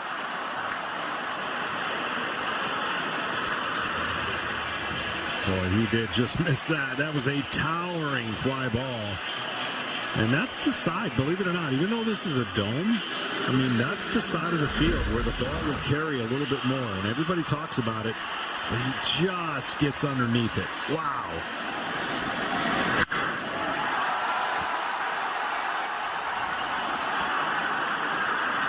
And so 2 gone in this 6th inning. And up comes Josh Young. And oh boy, the frustration of being that close for Lowe. Here's a guy who has power. He's hit some big home runs in this postseason. 25-year-old rookie Young hits it hard and through. It's a 2-out base hit for Young. Tying on a board in the 6th. Well, another guy that's glad that Gallen is out. This is a better matchup for Tavares. And once again, the Rangers are they're getting really pesky with 2 outs. They're creating some stress with 2 outs. And they're looking for one more hit to get closer in this game. That's how they did it in the 3rd inning. 4 consecutive 2-out base runners to get their 3rd run. First traffic they've had since then. 1st and 2nd, 2 gone. And Tavares with a visit coming here from Strong.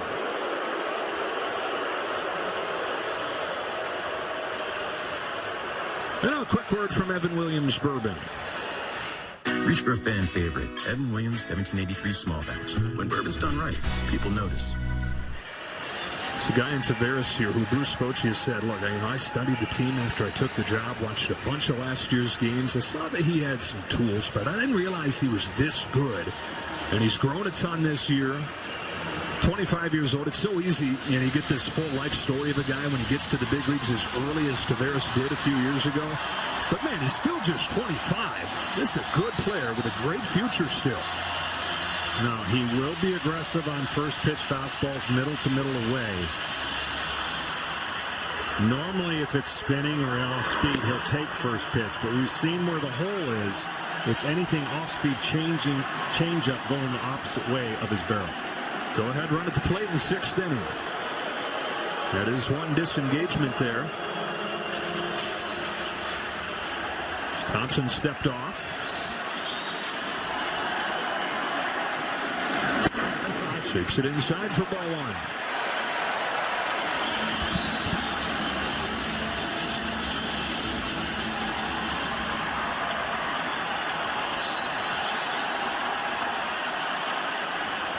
Time at 2nd, Young at 1st. Tavares tops it foul. It's 1-1.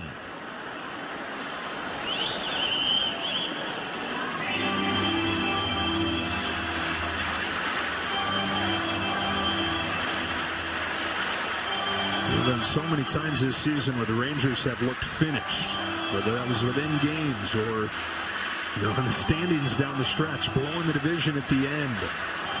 Down 3-2 in the championship series, and every time they've come back and kept going. Every time they've defied logic. They'll have to come back for a Game 1 win. That's a frisbee in for strike 2. Oh, that was a great pitch. That pitch to the hitter never looked like it was going to be a strike.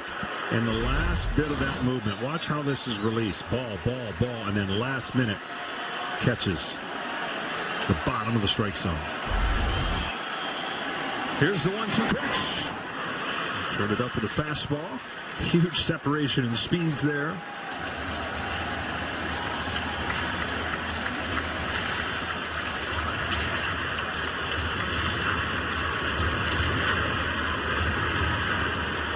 Just got to be careful against Taveras. On the middle part of the strike zone is where his power and where he wants the ball.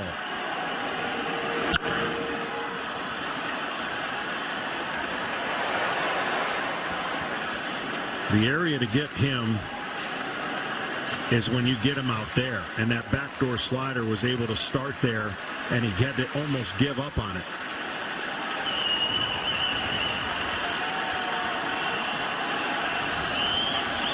Two on, 2 out, and a 1-2 from Thompson. Taveras pops it up left side. Will it stay in play? Moreno's got it, and Thompson puts up a 0 in the 6th.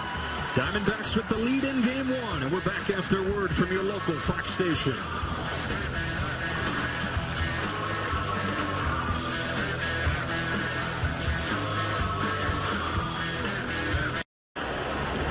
Wear what the players are wearing on field during the postseason. Check out the largest collection of jerseys, caps, t-shirts, and more. MLBshop.com. Top of the order for the Diamondbacks here. Leading Game 1 5-3. Top of the 7th inning. Carroll, Marte, and Moreno. And Carroll, as he did in Game 7 of the championship series, has shined here in Game 1 of the World Series with a 2-run triple. Showing bunt. 1 ball, 1 strike. He was right in the middle of that 3rd inning, and what an incredible at bat. 0-2, and then that huge triple. Sticking with the bunt, lays it down. Bradford hustles and just barely gets in.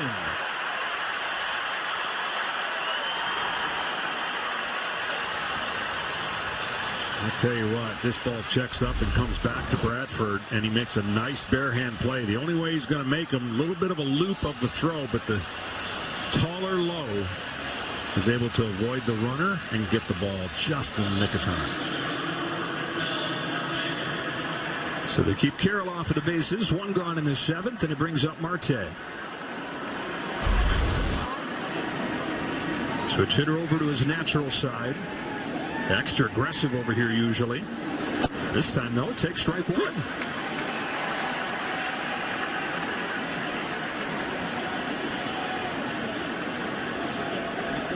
Marte's extended his hitting streak to 17 games to open his postseason career. Here's a spinner off the end of the bat. Semien ranging into short left field. What a play! Marcus Semien for the 2nd out of the 7th.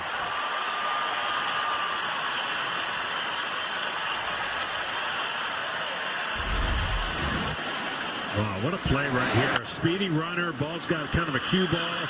This is outstanding on both ends. Just beating him again. And so Bradford does his job coming out of the Rangers bullpen. With Gabriel Moreno coming up. New pitcher coming in. Tight one in Game 1 of the World Series.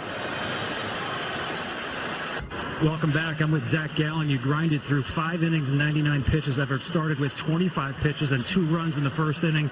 How did you settle this game down? Yeah, ideally you throw up a 0 in the 1st inning, but I mean these guys grind.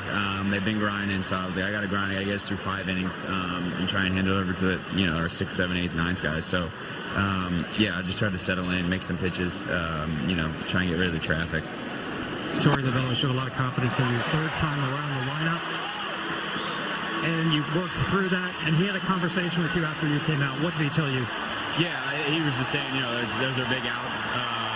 I think Torrin knows that I would have been pissed if he would have not let me go out there for the third time, but I would have understood at the same time. But I knew, it's my job to at least give us a chance to win through 5. Our bullpen's been unbelievable, so just trying to hand to those guys with a clean lead. That's it. Thanks. Gabriel Moreno flies out to right field, and John Gray retires the bat that he comes on to get. He got the top of the Rangers order coming up, down 2.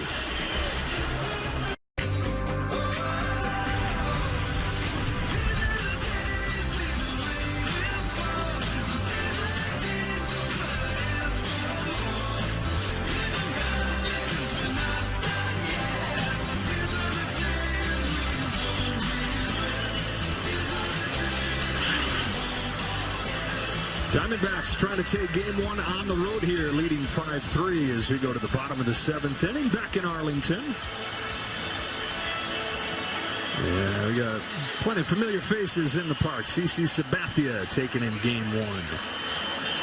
Your old teammate Greg Maddux is here. Of course, his brother Mike, the pitching coach for the Rangers. Travis Kelce taking some time from his prep for the Broncos. Guys everywhere these days. And President Bush. And his wife Laura. Great first pitch that he threw. He's thrown 4 World Series first pitches. I think 4 for 4 on strikes. And we welcome you back inside here. These Rangers got off to a flying start in this game. They had 2 runs in the first inning, just 1 run since, but they got the big hitters coming up here. Yeah, they do. I think this series has a chance to be within a 3-run window every game. What I mean by that is we could see a lot of 9th inning game tying run at the plate. I think it's going to be more tight than people think, and everybody's getting to learn about the gritty Diamondbacks and the never give up Texas Rangers. And this Arizona bullpen continues to churn. Thompson out, Joe Manaply on. Manaply got a couple big hitters out during game 7. This is a guy who was an all-star last year, was so bad at times this year, he wondered if he was going to hang on. He was wondering if the Diamondbacks were going to cut him loose. But like so many of these guys, has found it at the perfect time. Tries to go backdoor and gets the call about 6 inches off of the plate there for a strike on Simeon. And again, you can see the release point being a little bit different.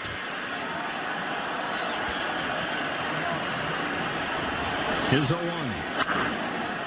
He's going to rely on a sinker and slider for the most part, and that's what he's going to throw to left-handers, right-handers. He might mix in a changeup, be a higher percentage for like right there. And I think the interesting thing about what they've done in their bullpen is because they give you different looks. That's what makes it tough on the hitters. Biggest turnaround within this Arizona turnaround has been the pen. 1-2 to Simeon. Marcus yanks one left center field, hangs up for Gurriel. 1 gone in the 7th inning, and tonight's telecast is sponsored by Progressive, providing cars to veterans through their Keys to Progress program. So Simeon's postseason issues have continued. He's 0 for 4 tonight, and Seager comes up with the bases empty. 2 walks, 2 unscored. He seems to do that a lot. Yeah. Nice. I'll tell you, he is. I mean, I know there may be other big shortstops, but he is a big, strong shortstop. It'll be interesting to see how long he gets to stay in that position as he signed a long contract with the Rangers. Well, that's something that people have been talking about since the Dodgers drafted him in the first round. How long can a guy that size stay at that spot? It's always been part of his identity playing short. And so has been uber aggressive. 2-hole here. 6'4", 215. Guy's always been obsessed with hitting. If you're trying to find Corey Seager, chances are you're going to find him in the cage. It's in the hours leading up to the game. That's a lot of times even after the game. Corey Seager will be in there grinding away, trying to make a fix for the next day. We saw in the championship series him go through a rough patch. Bruce Bochy say, just watch. He tends to find it and figure it out quickly. Let off the next game with a home run. On this 1-2 for Manaply. Chops it foul.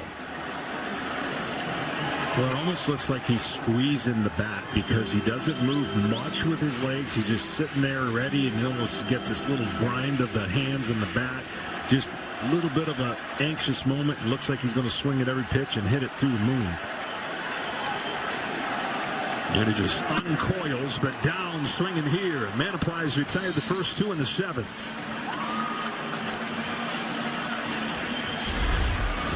Well, this sinker was fantastic.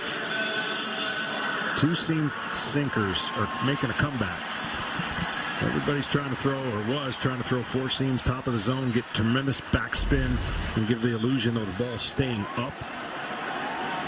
Carter with 2 out. But now you're seeing more pitchers pitch under the barrel of the swing. And the hitters obviously are going to change over time because there's no shift. And you always got to adapt in this game.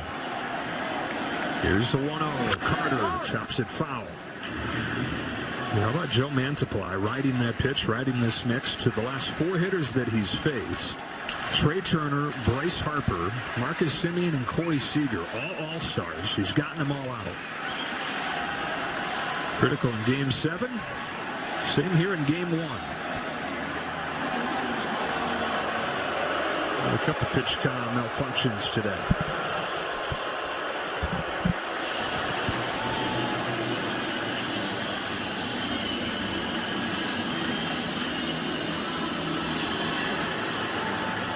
Earlier today, as part of the Fall Classic Legacy Initiative, MLB and the Texas Rangers hosted a special event at Mission Arlington, Mission Metroplex, where funds will go towards expansion of the organization's medical clinic. Go to MLBtogether.com to learn more.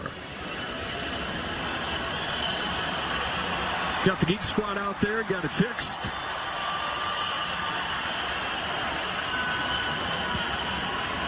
If you were using PitchCom, what are the chances you would have been calling the pitches yourself? 100%. Yeah, I think that's the best way to do it. I know the game is controlled through a lot of information through the catcher. There would be no confusion if the pitcher's calling the pitch, because then that's the one that, there would be no shakeoffs. We've seen some guys do it. Mantiply trying to go through the top of the order in order. His 1-2 to Carter's taken low. And then I would work on a fail-safe. If I can't hear it, go to the signs. I know those are an ancient thing. Throwback. Signs. Buttons. 2-2. Along first. And foul ball.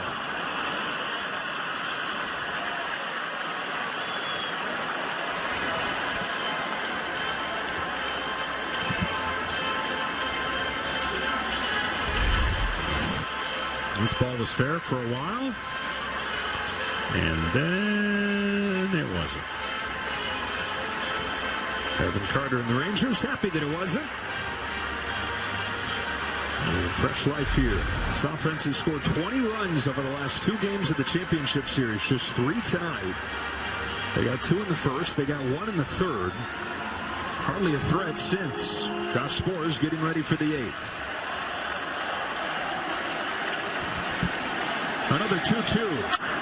Carter pops it to short. Perdomo's there. And a 1-2-3 7th inning against the top of the order for Joe Mantiply.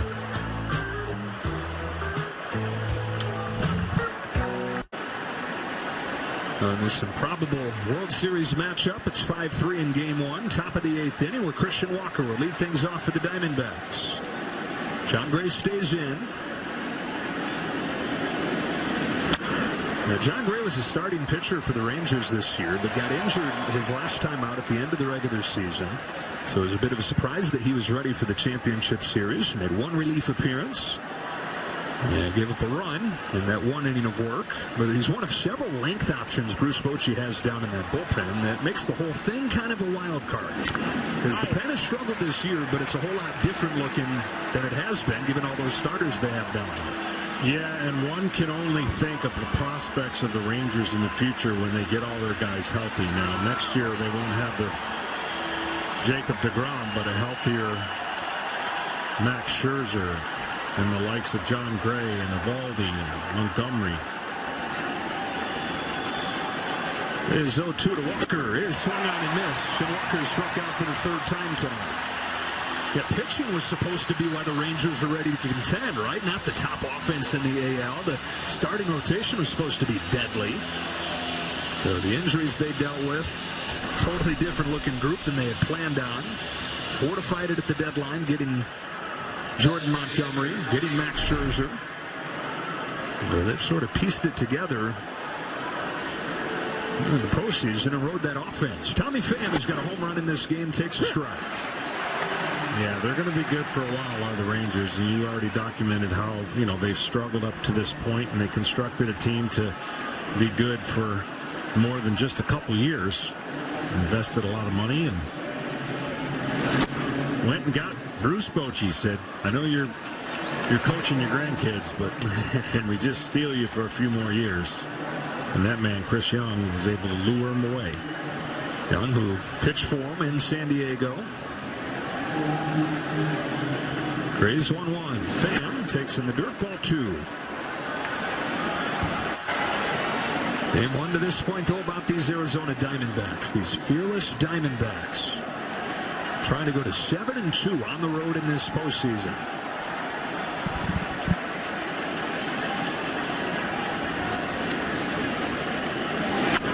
A team that early on it was like, okay, these guys are exciting. And then you get to midseason and they're still in first place. And it's like, okay, well, pretty good. But then they fade and it's easy to ignore them again. Even coming into the postseason, we showed the odds. Nobody was giving them a shot. As Torey Lovullo said, a connected team is a dangerous team. He means that in the way they're together in the clubhouse. He means that through this lineup. You've seen that here in Game 1. On a 2-2, Pham pokes it foul.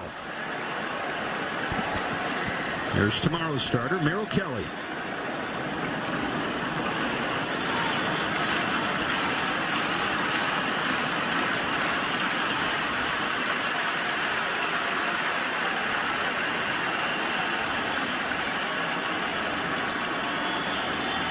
Another 2-2 from Gray. Got a chase from Pham. 2 gone.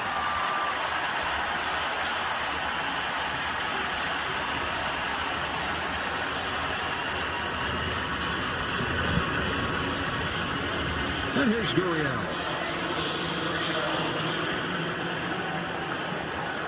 As Arizona Diamondbacks put this roster together, Gurriel came over and was a key trade in December. We've talked about them getting Moreno, the young catcher, but Gurriel's the other guy that came over from Toronto. That was not an easy deal for Mike Hazen to make. Yes, they had a bunch of left-handed hitting outfielders, but Dalton Varsho was, outside of Corbin Carroll, probably their best young guy. And had already become a favorite in the clubhouse. Was already kind of one of their young leaders. A lot of times the best moves are the tough ones, though. This is one that has really turned out for Arizona. Career high 24 home runs in his first season. All-star for the first time. And now trying to add to the family's ring collection. Of course, his brother Yuli's got a couple in Houston. On this 1-1 from Gray, Gurriel takes strike 2. And again, this game, a little uncharacteristic amount of strikeouts that they have offensively, but they've mounted 5 runs. So when they've swung and missed, it's been relatively without runners in scoring position a couple times, but they have made the most of it when they put it in play.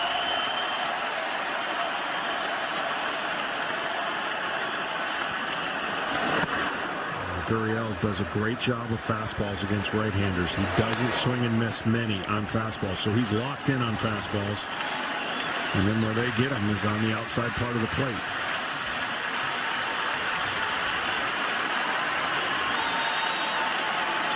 Looks like they're coming inside here with a 2-2. Gurriel muscles one over Seager into center field, a base hit. I think they almost did him a favor there. Talking about fastballs, he didn't miss that one. A second Arizona base runner against the Texas bullpen. And it keeps this 8th inning going. Well, much like his brother, he's got a similar approach to hitting a baseball. You see that head down.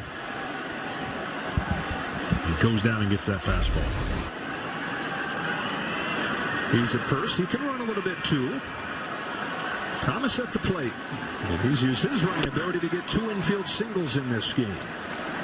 Now, it's surprising seeing this guy fly. This is a freak athlete that they say threw down an alley-oop dunk when he was in 7th grade at 5'7". He's once committed to play football at TCU. 23-year-old in his 2nd year in the big leagues. Fouls it off, and it's 1-1. Grew up around the game. His dad was a strength coach to the Chicago White Sox, and so he calls guys like Paul Konerko and Jim Thome, Miguel Ordonez, those guys mentors. For the man at first and 2 out. Here's a 1-1 pitch to him. Ball 2 on Thomas. Well, he's aggressive and takes an aggressive hack. I mean, he gets after it, and he finds a way, at least this postseason, to come up with some of those big swings, and that home run power has played out in the postseason for Thomas. 9 home runs in the regular season. Surprise slugger here in October with 4, and some massive ones. On this 2-1, Thomas leaves it upstairs. Ball 3. Remember that home run? What's that, every, 2 weeks, 3 weeks in the regular season? If that. 1 every 8 at-bats. In his first postseason. There goes Gurriel. 3-1 to Thomas. Lifts down the left field line. Long way to go for Carter and Young. Young won't get there. Bounces on the top of the railing. And it's 3-2. So Gurriel is doing what these Diamondbacks have done here in Game 1. A continuation of what they did the last 2. 3 consecutive games with at least 4 stolen bases. 17 of their last 17. And Marte got everybody a taco. Here's the first one.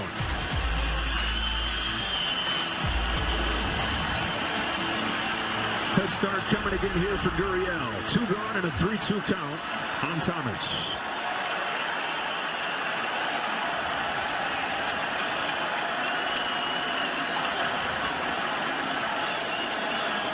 There he goes. Here it comes. Thomas down on strikes. Texas bullpen doing its job. Part of the order coming up. It's Adolis Garcia to lead things off for the Rangers down 2. Maybe the best face of this bullpen turnaround right here. Kevin Ginkel, who struggled for years, is absolutely filthy at this point. He spins the slider for a strike on Adolis Garcia, and he had the Phillies swinging out of their shoes and not even getting close. No, tremendous break on that pitch. It disappears, and it's tough to hit. You got to hit a fastball and get lucky, and maybe he hangs one in the strike zone. But right now, what I've seen out of him and the confidence that he has to go to that pitch at any time, been impressive to watch. Looking to ride that confidence against the heart of the Rangers lineup here. That is just inside, and it's ball 2 on Garcia. And you have the combination of power and fastball 96 and above, and then you can have the ball literally, when you hear fall off the table, that's what it looks like to a hitter. When it comes up there, it absolutely drops down and disappears. That is something pitchers have been able to prey on with this guy. And Adolis Garcia. 1 for 2 here in Game 1. Good take right there. Garcia. I was going to say, one of us has it wrong. It's Adolis. That's ball 3. My bad, he says. The league is hitting 154 on that pitch. And he was glad to walk to first. Yeah, only to come back. Trying to escape it. And then he takes a strike and the count is full. This is where he has finished guys off as well as anybody in this postseason with that slider. Carver and Heim to follow in a 2-run game here in the 8th. Here's a 3-2. He goes to the slider. It's bounced foul. When you can know that it's coming and it looks like it's still impossible to lay off. It is a strike for so long. until it's not.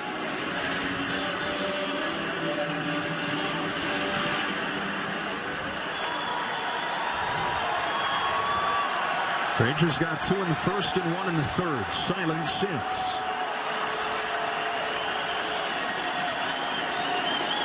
Another payoff pitch. Ooh, had one to hit there. Yeah, that was one to hit. Certainly, as this series progresses, the more looks they get at a particular reliever, and it's not guaranteed you're always going to see the same guy, but the more looks you get at the pitch like this, down the road, game 6, game 7, if it goes that far, advantage hitter. 8th pitch here, Garcia hits it up the middle, pass Perdomo into center. Adolis Garcia on for the 3rd time, and the Rangers get the tying run to the plate in the 8th. He's become such a good breaking ball hitter in the zone. This one he went and got out of the zone. Fastballs up is what really gives him the most issues. And a big leadoff hit. Now you watch him when he goes to attack this pitch. See how he goes down to get it strong enough to get it past the infielder.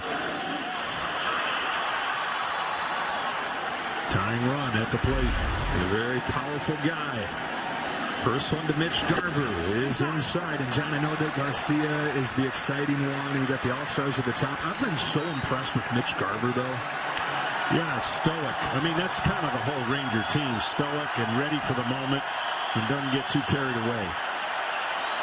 On this 1-0, he takes a strike. It's 1-1. Went up for the bases loaded tonight. Took a walk. It is 12th run batted in this postseason. Yeah, that was a great walk, too. That was a great at-bat. Only played in half the year. Still hit 19 home runs, did Garver. Could tie it with one here. The 1-1 pitch. Couldn't lay off. 1-2.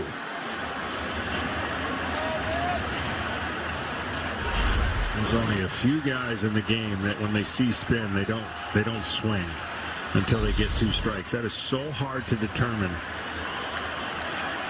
as a hitter when you're worried about 96. You see the ball right there and you don't want to get beat, and then it disappears.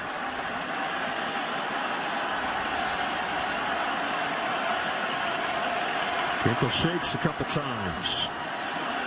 Here comes his 1-2. Garver swings and misses. A fastball at 97. He shook to get to that and blew it by him.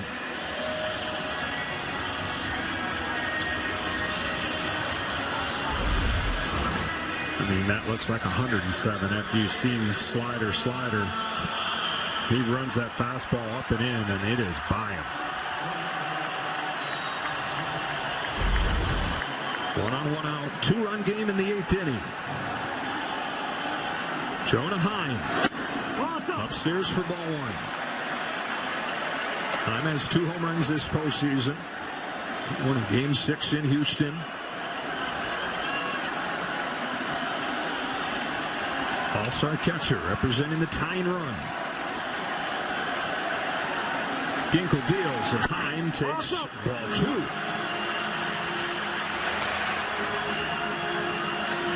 Jonah Heim spent 7 years in the minor leagues, wondering if he'd ever get a shot. And then he was traded, and traded again, and again, 3 times before he established himself. In the World Series here. They went around, the ball gets away. Garcia's going to take second base. So into scoring position he goes, and the count 2-1.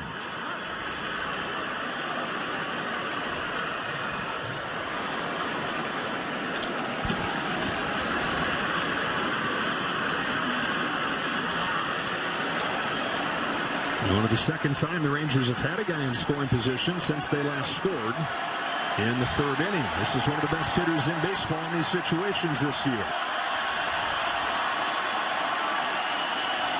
2-1.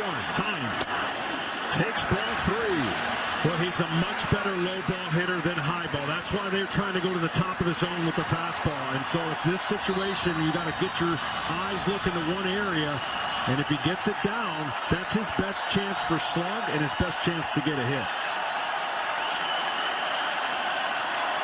3-1. Heim shoots it foul, and it's 3-2. They stayed up. This is a tough call right here on a pitch selection. He got a 2-0 breaking ball that he swung and missed at. And he hasn't caught up to a fastball to this point.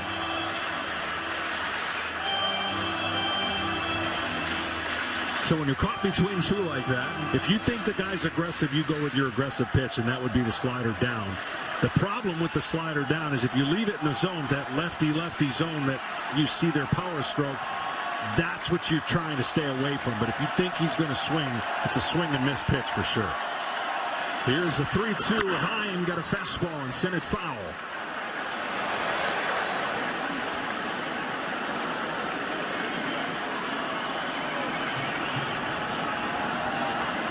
Best chance for Bochy's bunch in a while. Runner at second, one gone, 8th inning of game 1. Another 3-2 pitch. It was the breaking ball that he's looking for the swing and miss on. Heim stayed alive. Yeah, did a nice job. That was a good pitch too, and he fouled it off. So after slowing him down, maybe he speeds him up again with a fastball. The cat and mouse game. Who wins it? It's waged 8 pitches.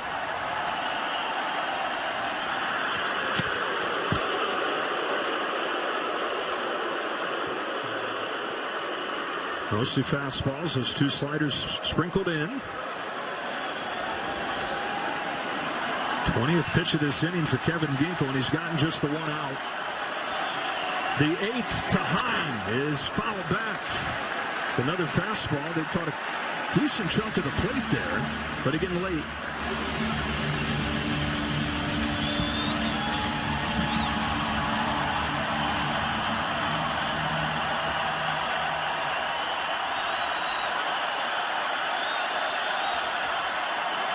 Heim has gathered a lot of information.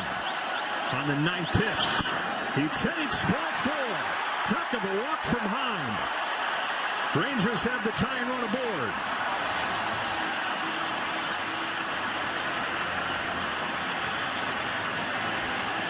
If tonight's game ends in a walk-off, Capital One will donate $1,000 to the Jackie Robinson Foundation as part of the Capital One walk-off program. To date, Capital One has donated over $750,000 to the foundation as part of this initiative.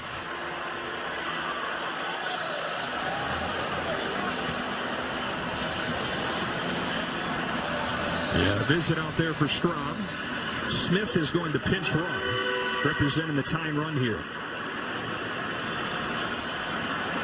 We saw Smith as a pinch runner in Game 5 of the championship series and was kind of caught in between. He looked indecisive out there. He had a situation where he could have tagged and didn't. Out there meeting his wheels here as Lowe comes to the plate. I think that meeting of the mound was to remind the scenario that he's facing Lowe.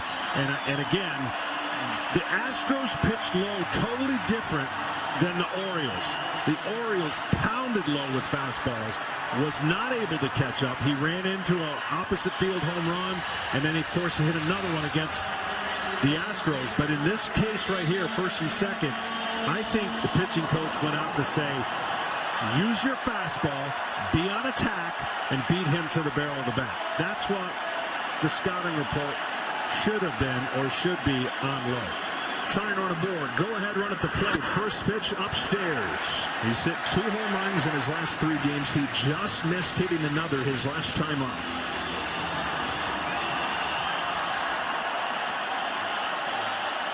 The closer, Sewell. 1 out, 8th inning. 1-0 pitch. Swing and a miss. 1 ball, 1 strike. I mean, his swing does look better, and he's starting to get closer to having that bat speed. But every fastball we saw there for a while, he was getting beat. He does have power to the opposite side of the field. But that fastball right down the middle, by him. I saw that look on his face like, I felt like it was on that one.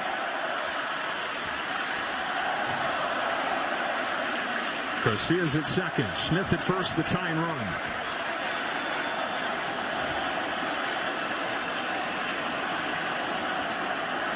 Ginkel's 1-1.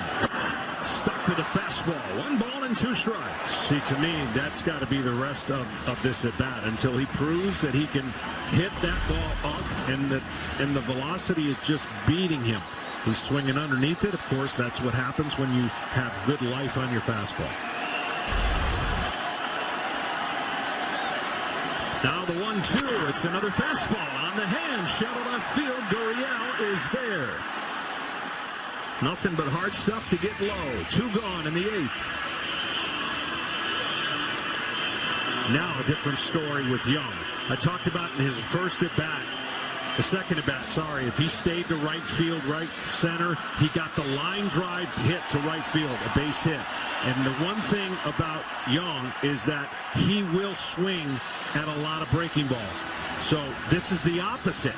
If you're Ginkel and the game plan, you would want to attack more with your breaking balls than your fastball against Young. Yeah, he has missed on more than half of his swings this postseason against breaking balls, but is hitting .470 against fastballs. Tying run aboard. Go ahead, run at the plate. 2 gone in the 8th inning. The rookie Young fights it off. Strike 1.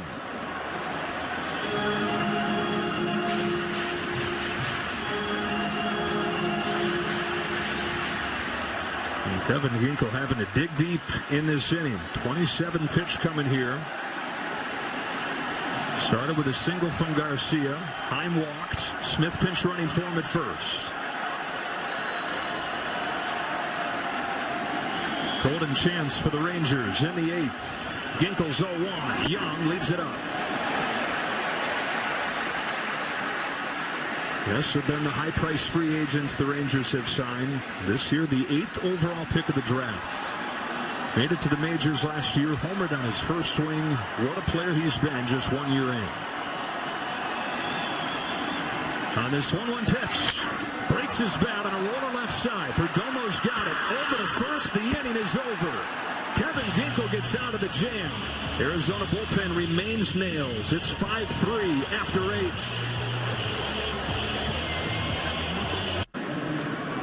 John Gray trying to cover the final few innings of this game. 1 1/3 scoreless. He's got a new catcher as they pinch ran for Jonah Heim. Austin Hedges on for the first time in this postseason.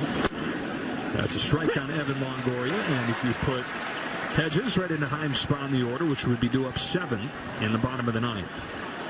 Well, at the very least, the Rangers have made sure that they're going to get their top of the order up again. 9-1-2 coming up against Sewell. Yeah, they got to do something not a lot of people have been able to do. Sewell throws that fastball in a place where it just looks like you're going to get it as a hitter, and they can't see it, and they don't hit it. He's been really, really good, and he's going to have to be really, really good to face the top of the lineup for the Rangers. Longoria's down on 3 pitches. John Gray, last 4 outs have all been strikeouts. Game 2 of this series is tomorrow. Same time, same place. It'll be Merrill Kelly, who's got a .265, and Jordan Montgomery, a .216. He was the winning pitcher out of the bullpen in Game 7. And Bruce Bochy's coming out of his dugout here. 1 2/3 he's gotten from Gray. Looks like that's all he'll ask for.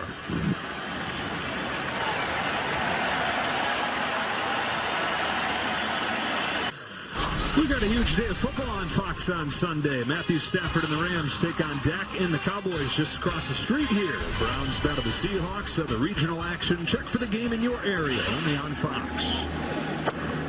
It's the left-hander Will Smith on to spin a breaking ball to Geraldo Perdomo with 1 away in the 9th inning. Will trying to do something that has never been done. Try to win his 3rd consecutive ring with his 3rd different team. Atlanta, then Houston, and now Texas. So he's the guy every team's looking for good luck. The magic one, Will Smith, who's a closer for a lot of this year, but struggled midseason and demoted from that role. The clerk's that guy now. Coach is still using him, though. Home with an 0-2 pitch. And so for the Texas Rangers in the 9th inning, it's Taveras, Simeon, and Seager.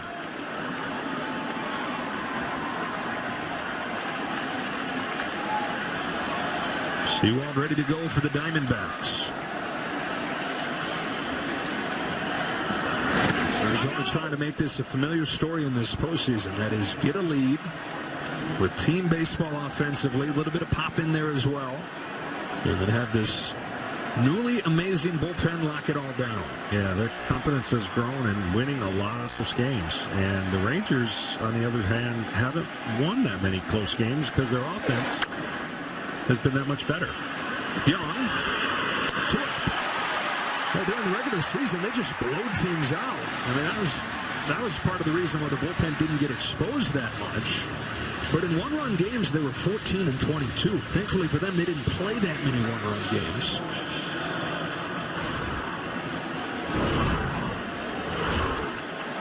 And a tight one here in game one. So 2 gone in the ninth. Back to the top in Carroll. You thought his 2-run triple in the 3rd inning was the biggest. Oh, absolutely. Yeah, it's the reason if they win the game. That's the simplest reason why they will win. They're down 2-0, looking to get 1 run, and they ended up getting 3 runs out of it. Puts this one on a line to right field. Garcia's back, a leap and a catch. Rangers fans 12 years after game 6 are saying that looks a little more like it. Going back, making the play. Fasten those seatbelts to the bottom of the 9th. 9, 1, and 2 coming up. 2 for the tie, 3 for the win. So here we go to the 9th inning of game 7 after this great catch, or game 1 after this great catch from Adolis Garcia. If he didn't catch that, Corbin Carroll's going to be off and flying. Garcia makes the play, and here comes Paul Seawald, who they got at the deadline. Nearly perfect during the regular season. 6 out of 6 in the postseason. Yeah, I talked about the way that he throws a baseball. There's a term in baseball with pitchers that it's an invisible. And what does that mean? Well, the fastball looks like it's right there, and the hitters swing under it. They don't see it the way it comes out of his hand, and he has been able to live in the zone and live away from trouble so far in the postseason. 9, 1, and 2 coming up for the Rangers. Leody Taveras. Wow, strike 1. Seawald gets a couple inches off of the outside corner there. Simeon and Seager to follow in this inning. Rangers looking 2 for the tie, 3 for the win. It's 1 ball, 1 strike. See, it's not 97, not 98. It's kind of an upshoot fastball. He throws from a lower release, and the ball just kind of looks like it has the illusion that it's rising and holds its plane.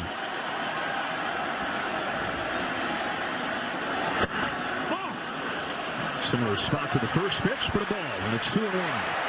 And that fastball, even with that very moderate velocity, has gotten more swings and misses than any fastball from any pitcher this October. Seawald's 2-1 is outside for ball 3. Well, the luxury is he can come back in the zone, and certainly he wants to have the Rangers hit their way on. He doesn't want to walk the leadoff batter to start this bottom of the 9th. We're at the top of the order looming. Taveras takes ball 4, and there's the dreaded leadoff walk.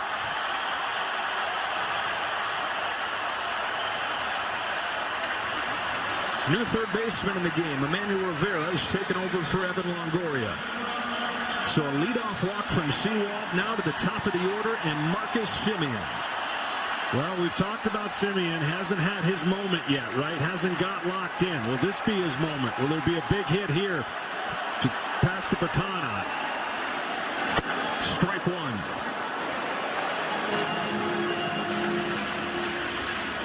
Seawald, while he's gotten the job done pretty much every time, it has been far from perfect. There's typically some traffic, typically some nail biting.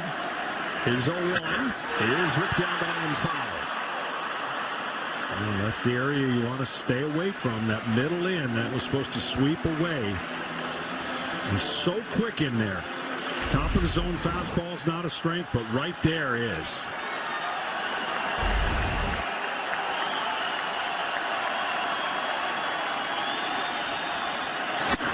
With a fastball. 1 gone in the 9th. Now this is the at bat. I'm intrigued with this at bat and how he's going to face Corey Seager. You see the fastball that he climbed up, just tied him up. But we've seen Seager go after a top of the line fastball in the top of the zone and crush it. Could tie it with one swing. High drive! It's tied!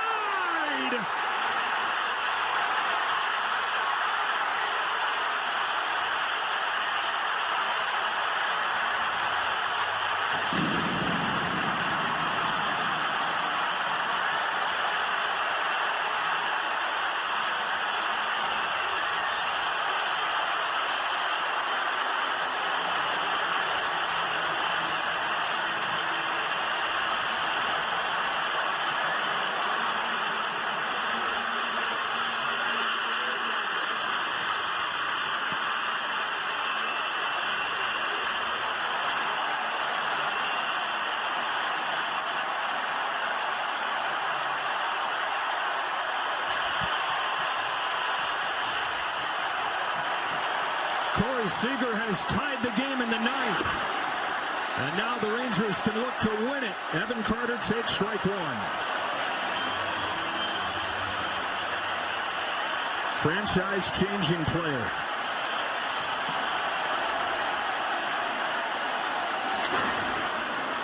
Nothing in two on Carter.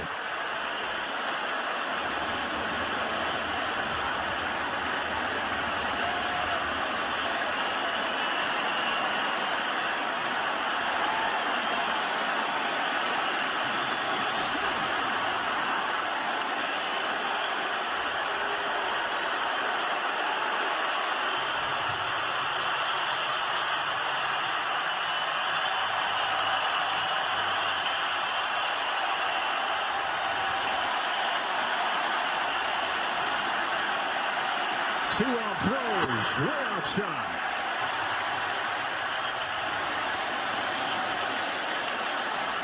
His first blown save of the postseason comes in game one of the World Series.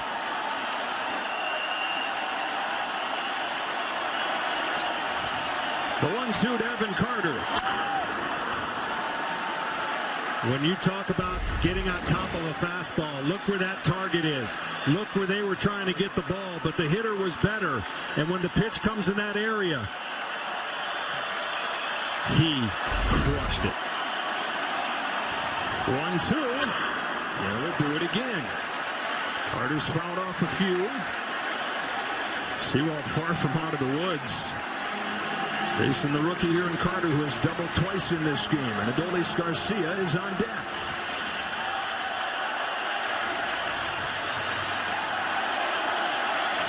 Five in the ninth inning of game one. 1-2 pitch. Got him swinging. Back to the home run. Well, a great player in Corey Seager. So much invested in him. And you see how he gets the barrel of the bat to it. And it's a no-doubter. The walk, the homer, and now Mr. Excitement up, who has good numbers against Sewell. 4 out of 10. Adolis Garcia, 4 out of 10 with a home run against Sewell. Here we go. Ooh, middle fastball that he took. Adolis Garcia, the biggest stage of his career, and seems to be having the time of his life.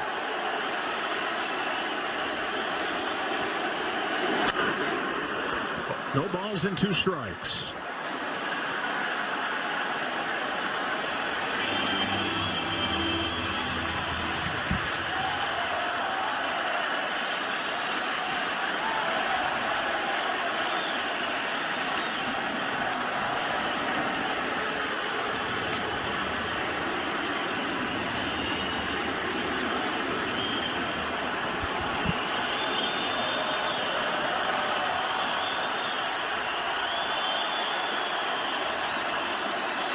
On an 0-2, Garcia got hit.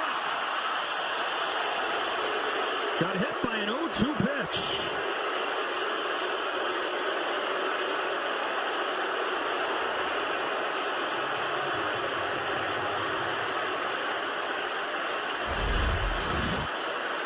Now this one rode in and catches him on the top of the hand, and you just hope. You just hope that doesn't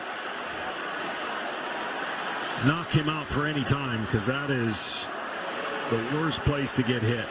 Right there.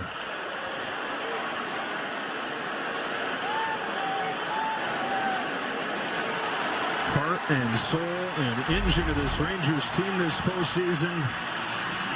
He's also a tough guy, and he stays in the game heading down there to first. Bad man, as Corey Seager caught him. And so now they've got the winning run aboard, and they've got Mitch Garver coming up. You putting any thought into putting him in motion? I think the count will determine when you be aggressive. They've got to give Garver a chance on the first couple pitches, I would think, to do some damage. There he goes, first pitch, throw down, not in time. Winning run into scoring position. Adolis Garcia steals second. They took a book out of the Diamondbacks. And first pitch, got a great jump. Pitch was up. I mean, a cannon for Moreno, but he couldn't pick up the jump that Garcia got. And now base hit could win it for the Rangers. And as you've talked about, John, the arms in the outfield are not good. They're going to put Garver on.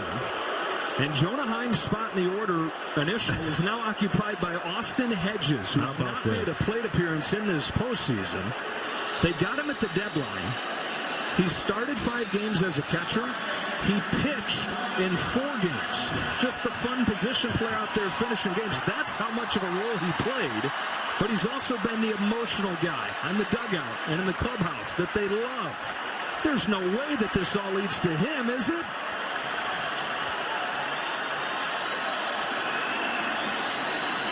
Austin Hedges swings and misses at a first pitch slider.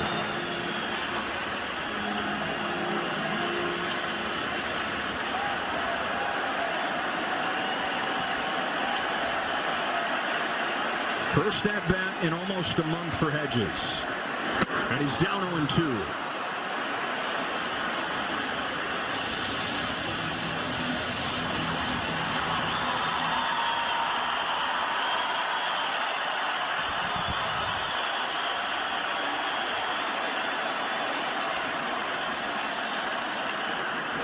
On 3 pitches, he gets him and finishes off the 9th inning.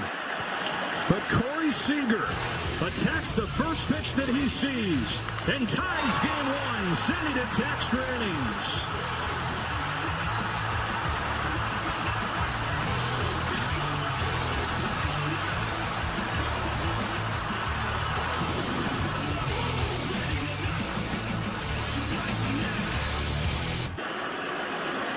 Corey Seager ties game 1 of the World Series with a home run in the bottom of the 9th. That is the stuff of dreams for guys who already won a World Series MVP.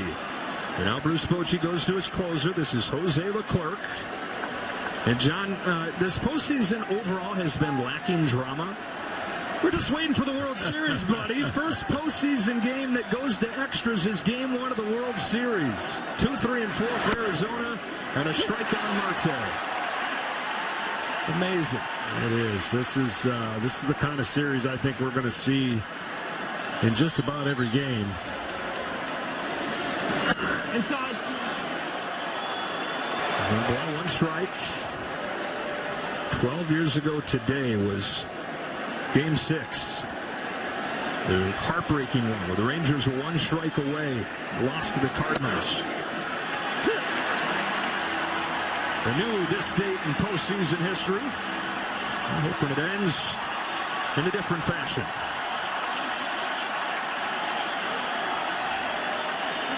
The Clerks 1-2. Marte fouls it off. Well, this young man has been through one of the most heartbreaking losses, and I think he'll be better for it. They team survived. They won game 6 and 7, and in game 6 he had a huge bases-loaded strikeout. But who could forget the 3-run homer against Altuve in a game that they had won? Got in on him here. Sinking line drive that is caught on the fly. Throws over just in case. Yeah, word is the Diamondbacks tried to acquire Jose Altuve this week to face Leclerc. Commissioner wouldn't let it go, and so Leclerc should be fine. He's given up 5 runs this postseason, 4 of them on Altuve homers. Yeah, and what I mean by that is sometimes the moment goes faster, and what you think is the right situation, you're going too fast. He threw a changeup to a guy that hadn't really had much success. Much like the 9th inning started with a walk, he had that big walk, and I think, again, those moments, when you survive them, you're better for it, and you learn how to deal with these kind of tight games. Moreno, clutch hitter here, takes a strike 1-1, and really for a lot of his career, it's been about surviving different things. Got to the major leagues in 2016, established himself, but then really struggled, and then went through injuries. He missed almost a full season because of a shoulder injury. He comes back from that, misses a full year undergoing Tommy John surgery. You go through 2 years pretty much out of sight, out of mind, and then make it back to this stage in this role. 2 balls and 2 strikes on Moreno. Well, he also has one of those hard-to-hit sliders. That one wasn't his best one. He got away with it. He also throws that changeup, but his fastball is so sneaky down in the zone, 98. And right now, he's probably throwing his fastball as hard as he's done all postseason with that adrenaline boost of the 2-run homer getting him in this game.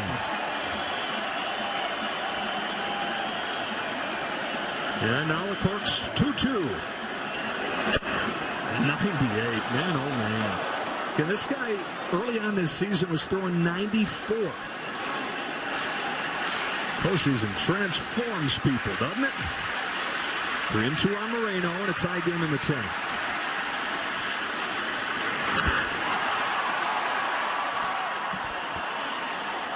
Okay, so he's got life on his fastball, command not great. He's shaking his head right there because the last 2 sliders have spun in the zone.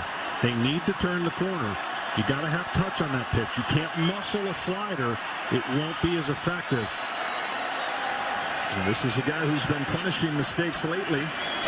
Got this fastball by him.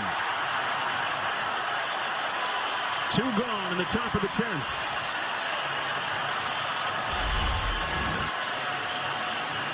I mean, that is late action. Don't think for a minute that Walker wouldn't like to check in himself. Been struggling, 3 strikeouts on the night. Boy, he looks out of sorts. Chases that thing that bounces. Led the Diamondbacks with 33 home runs during the regular season. He's one of his last 18 with the 3 Ks tonight. And a fastball sneaks right by him, 0-2. Regular season, you got a man on second. Different philosophy, different swings. Postseason, you play it. And everybody's going to try to be a hero. Well, the pitchers are going to have success if everyone's trying to be the hero by swinging up and hitting a home run. Everybody's going to try. Only one guy will tonight. 5-5 in the 10th and 0-2 from Jose Leclerc. Walker flies it to center field. Easy one for Taveras. Let's go to the bottom of the 10th. It's low. Young and Taveras coming up. Back after a word from your local Fox station.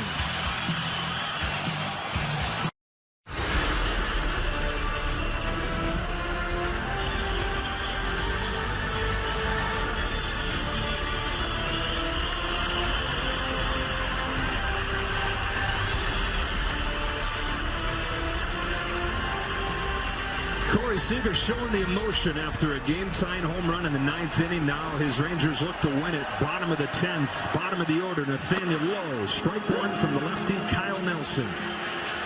Kyle Nelson, when he faces left-handers, going to be predominantly the slider and fastball combination. You just saw the slider. Lowe, who's got power, swings and misses, 0-2. We've seen guys pound low at fastballs, but a couple sweeping away from him here to put him in an 0-2 hole. Inning Taveras to follow in this inning. First extra innings game of this postseason. It's game 1 of the World Series. Quite a tone set. Now an 0-2 pitch. Takes it down and away. And because that was such a clean inning, I don't know if Bruce Bochy will extend his closer for 2 innings if they don't score here. Tigers 2-2. Looks like they will. Arizona at this point has already fired on its top arms, trying to protect that 5-3 lead. It's gone. 2-2. Count goes full after it was 0-2. Well, if you throw him that many sliders, you would think he's going to get the 3-2 slider. It'd be interesting to see what they go with. Leading off to 10th. Lowe has taken a walk. In the 9th inning, started with a walk. The 10th inning does as well. The winning run is aboard for Texas. Now that's a prime example. I know that wasn't what he intended to do in Nelson. He threw 2 perfect sliders and then could not follow up anywhere close the next 3 sliders, and it recognized as the hitter that that ball was a ball coming out of his hand. Over there at first, does not have base stealing speed. But again, the arms in the outfield, not a strength for Arizona. Man at the plate is the rookie Josh Young, who's 2 for 4 in his first World Series game.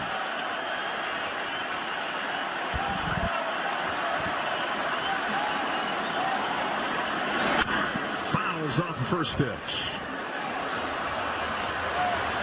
Josh Young, who they say has been training for moments like this for a lot of his life, dreaming of being in the big leagues, training his mind, reading about psychology and mental conditioning, and trying to be at his very best. And the lights shine the brightest. On this 0-1 pitch, he takes low. Well, 0-2, and the Rangers work to walk to lead off this inning. They have him way shifted. Obviously, can't totally shift, but second baseman's almost at second base. So there's a highway on that side if he chooses to go the other way. On this 1-1 pitch, chops one to short. Perdomo's there to second one. On to first. It's a double play. 6-4-3 to wipe the bases clear.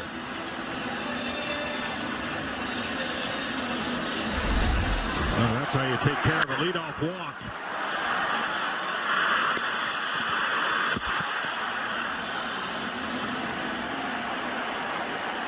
Two gone. They're empty for Taveras. Don't let what Leody Taveras did last inning get lost in the shuffle. His leadoff walk set up the game-tying home run.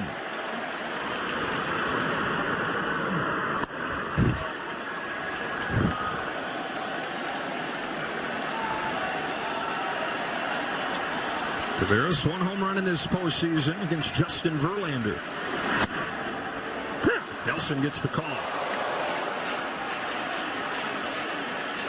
Arizona trying to get this game to the 11th, where they'd have Pham, Gurriel, and Thomas due up. The 0-1 is outside.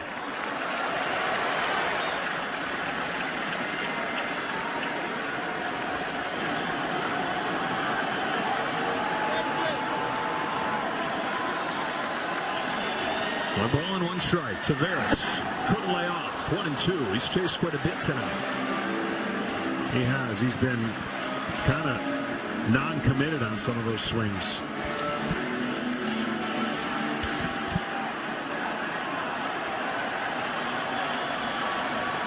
Yeah, he's going to use the time, gather himself here.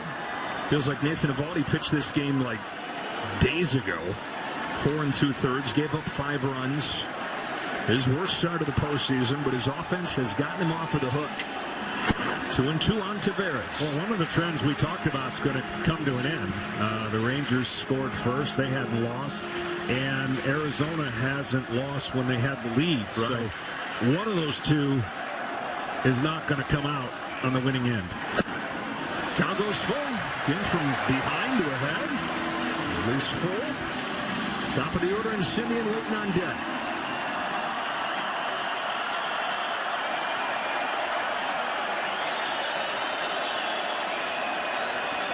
On a payoff pitch, Taveras takes ball 4, his second consecutive walk in the late innings. He has the kind of speed where they could consider having him take off the same way they did Garcia last inning.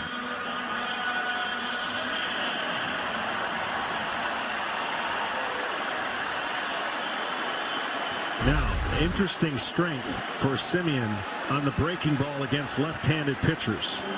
It's opposite, of course, against right-handed pitchers. But that's a strength because that ball's coming into him. And maybe a good reminder here again, a pitching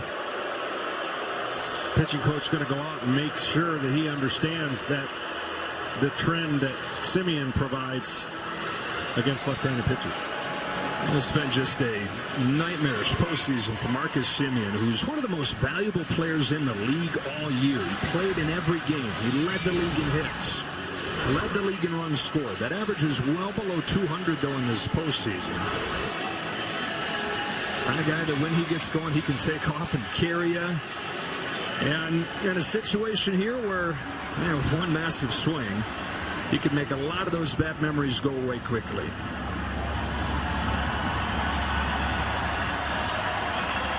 "33 years old in his 11th year, playing in his first World Series.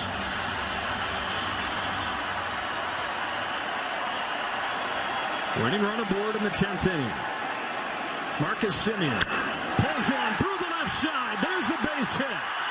Winning run into scoring position, and they came right into his sweet spot there, Johnny. Yeah, just what I was saying. And lucky the ball was on a line and not in the air, because that's where he likes the ball. And oh, here comes that man in Seager. That breaking ball is the perfect strength of Semien. And now, could he do it again? Tied it in the 9th. A chance to win it in the 10th.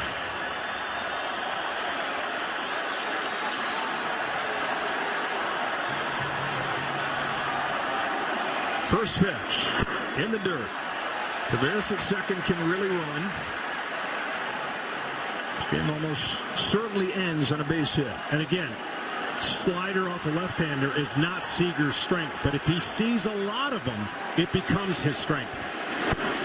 That's 2 in a row. So the more he sees, the more he gets familiar with that tilt and shape coming out of a left-handed pitcher. Advantage goes to Seager.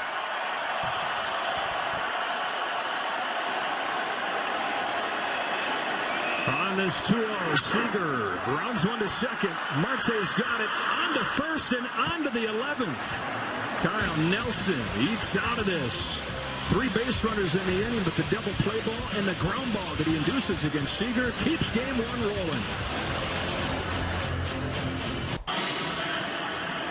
Arizona Diamondbacks and the Texas Rangers, this unlikely World Series, but what a game 1 we've had. Corey Seager ties it in the bottom of the 9th with a 2-run home run. And here we go to the 11th. Jose Leclerc stays in. The Rangers at this point have a massive advantage in the bullpen suddenly. With Arizona having fired all its top guns, and Bruce Bochy was using his behind bullpen. He can go to his top guys now. This is the 2nd inning for his closer, Leclerc. Tommy Pham starting the 11th.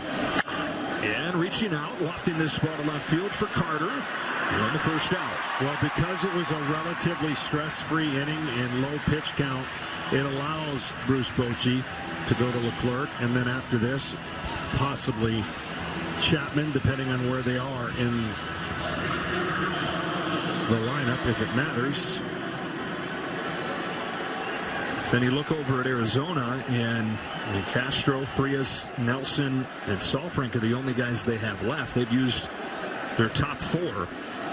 As Gurriel comes up with one away, reaches out and taps it foul. Well, in a regular season, you wouldn't be fearful of anybody you use because you got to use your whole bullpen. But then you lose favor at times when guys are not right. And so you shorten your bullpen. Even though you got the same number, you really don't in the postseason. There are guys you will stay away from based on the way they've reacted to the postseason, and it's just natural.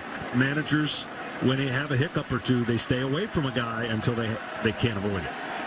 Well, this game may force some of those guys in, depending on how long it goes. Here's a 1-1 from Leclerc. Gurriel looks really jumpy right now. He goes around, and it's 1-2.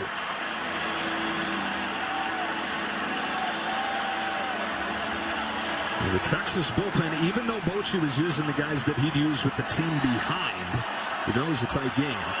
5 2/3 scoreless innings. That's Miguel Castro getting ready for the bottom of the 11th. Going upstairs to the 1-2. Well, here's what the Rangers have done a good job of. When they've gotten the leadoff hitter out, there hasn't been much trouble. When the leadoff hitter has gotten on, of course, the Diamondbacks have been able to score, and that's really the last 4 innings. They've done a great job at that, have the Rangers. Dunning to Bradford, to Gray, to Smith, now Leclerc. Out of the 1-2 pitch. And a strikeout on that slider. 2 gone in the 11th, and down to Ken Rosenthal. Joe, before the game, the Rangers offensive coordinator Donnie Ecker was quite concerned about the way the Diamondbacks would pitch the Rangers. He basically said most major league teams, the way they pitch, they're like NFL teams, running the same play over and over. The Diamondbacks under pitching coach Brent Strom, they are like an NFL team that runs 100 different plays with 100 different formations. They create a lot of confusion, much like they do offensively. You better be prepared for it. It took a while, but the Rangers got back. Against Sewell in the 9th inning, after 3 relievers that put up zeros for Arizona. Alec Thomas chases a change here. 1 ball, 1 strike. 2 infield hits in his first World Series game.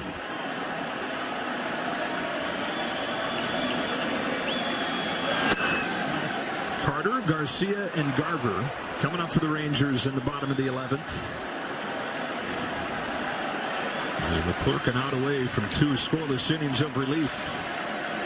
His 2-1 is popped up left side. Everybody hustling over there. Young the call, Young the catch to the bottom of the 11th. 2 scoreless innings from Leclerc.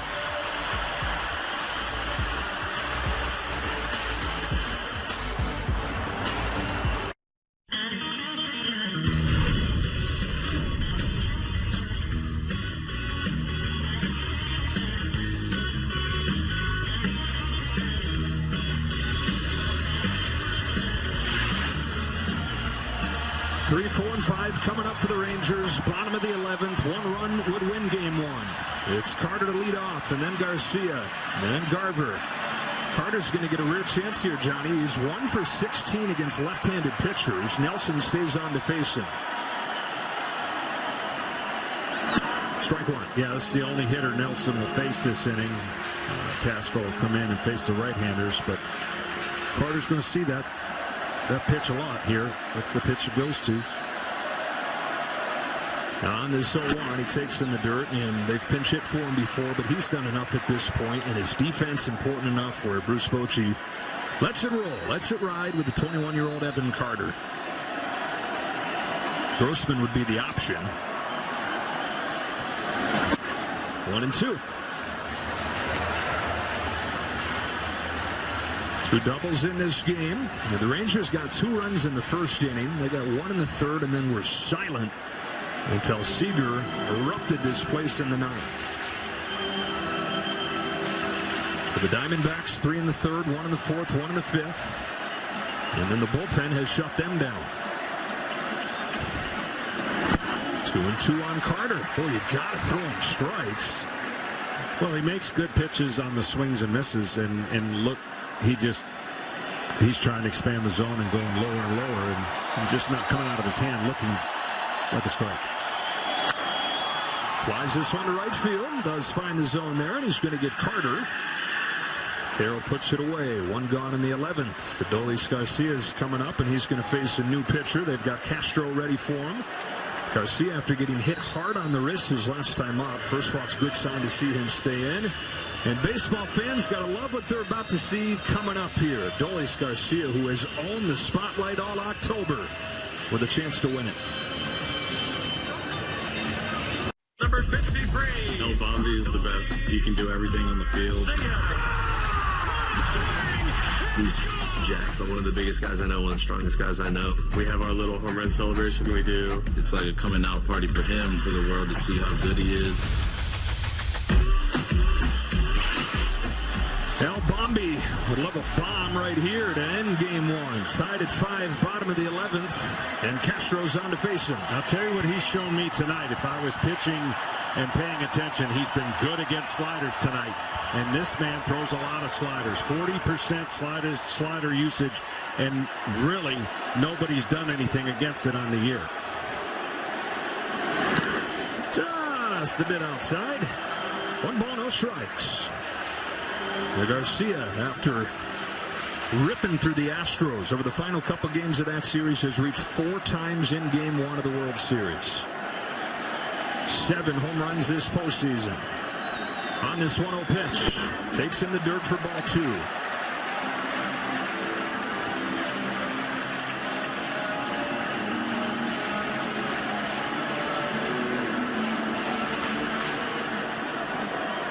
Flair, drama, joy, all in one package right here. Adolis Garcia couldn't help himself. 2-1. Again, this is the tendency for most hitters. When you get in the postseason, especially when you're the home team, you just know one swing and you're dancing. You know he badly wants to be the hero. He's ahead 3-1. We saw him in Houston in Game 6, clearly wanting to be the hero after the drama of Game 5, and he struck out 4 times in a row to start that game, only to take a deep breath, settle down, and hit a grand slam in the 9th.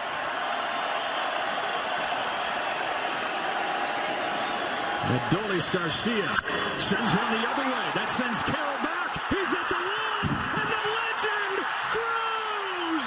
Adolis Garcia wins Game 1.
To the day that Game 6 became synonymous with heartbreak.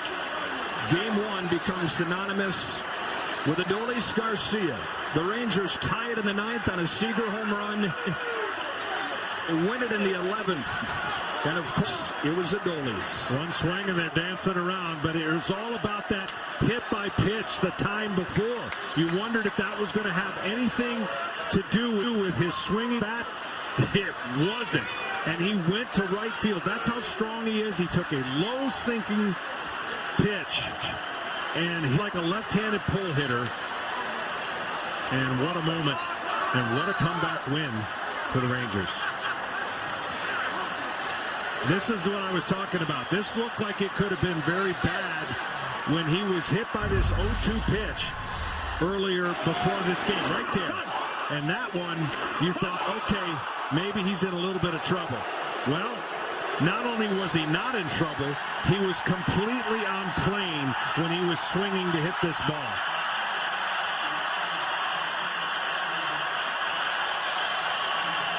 What a moment. What a player.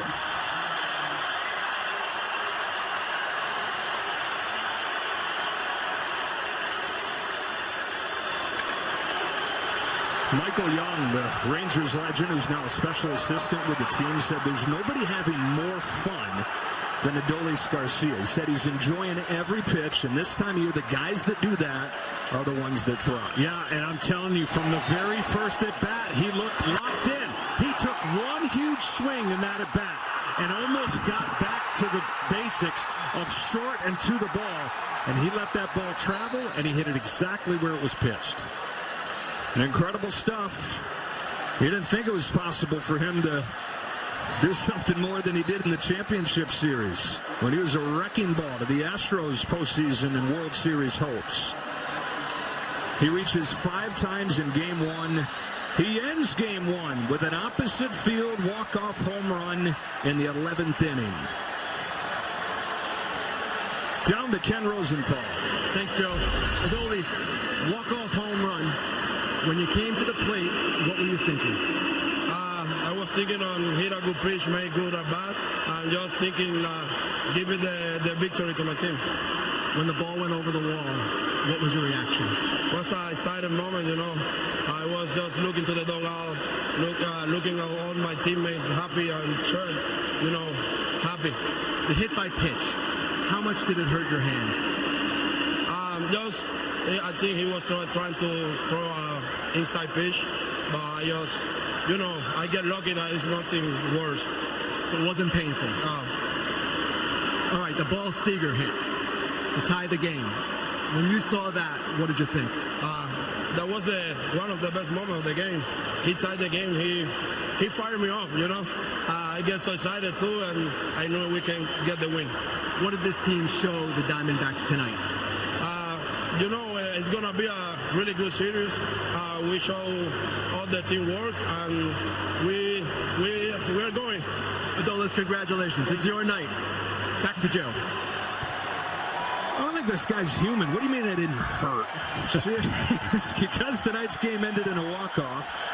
Capital One will donate an additional $1,000 to the Jackie Robinson Foundation as part of the Capital One walk-off program. To date, Capital One has donated over $750,000 to the foundation. And Adolis Garcia, just the latest in the legend of Adolis. But on the biggest stage yet, Game 1 of the World Series ends in an Adolis Garcia home run. It took 11 innings. It took a 9th inning comeback.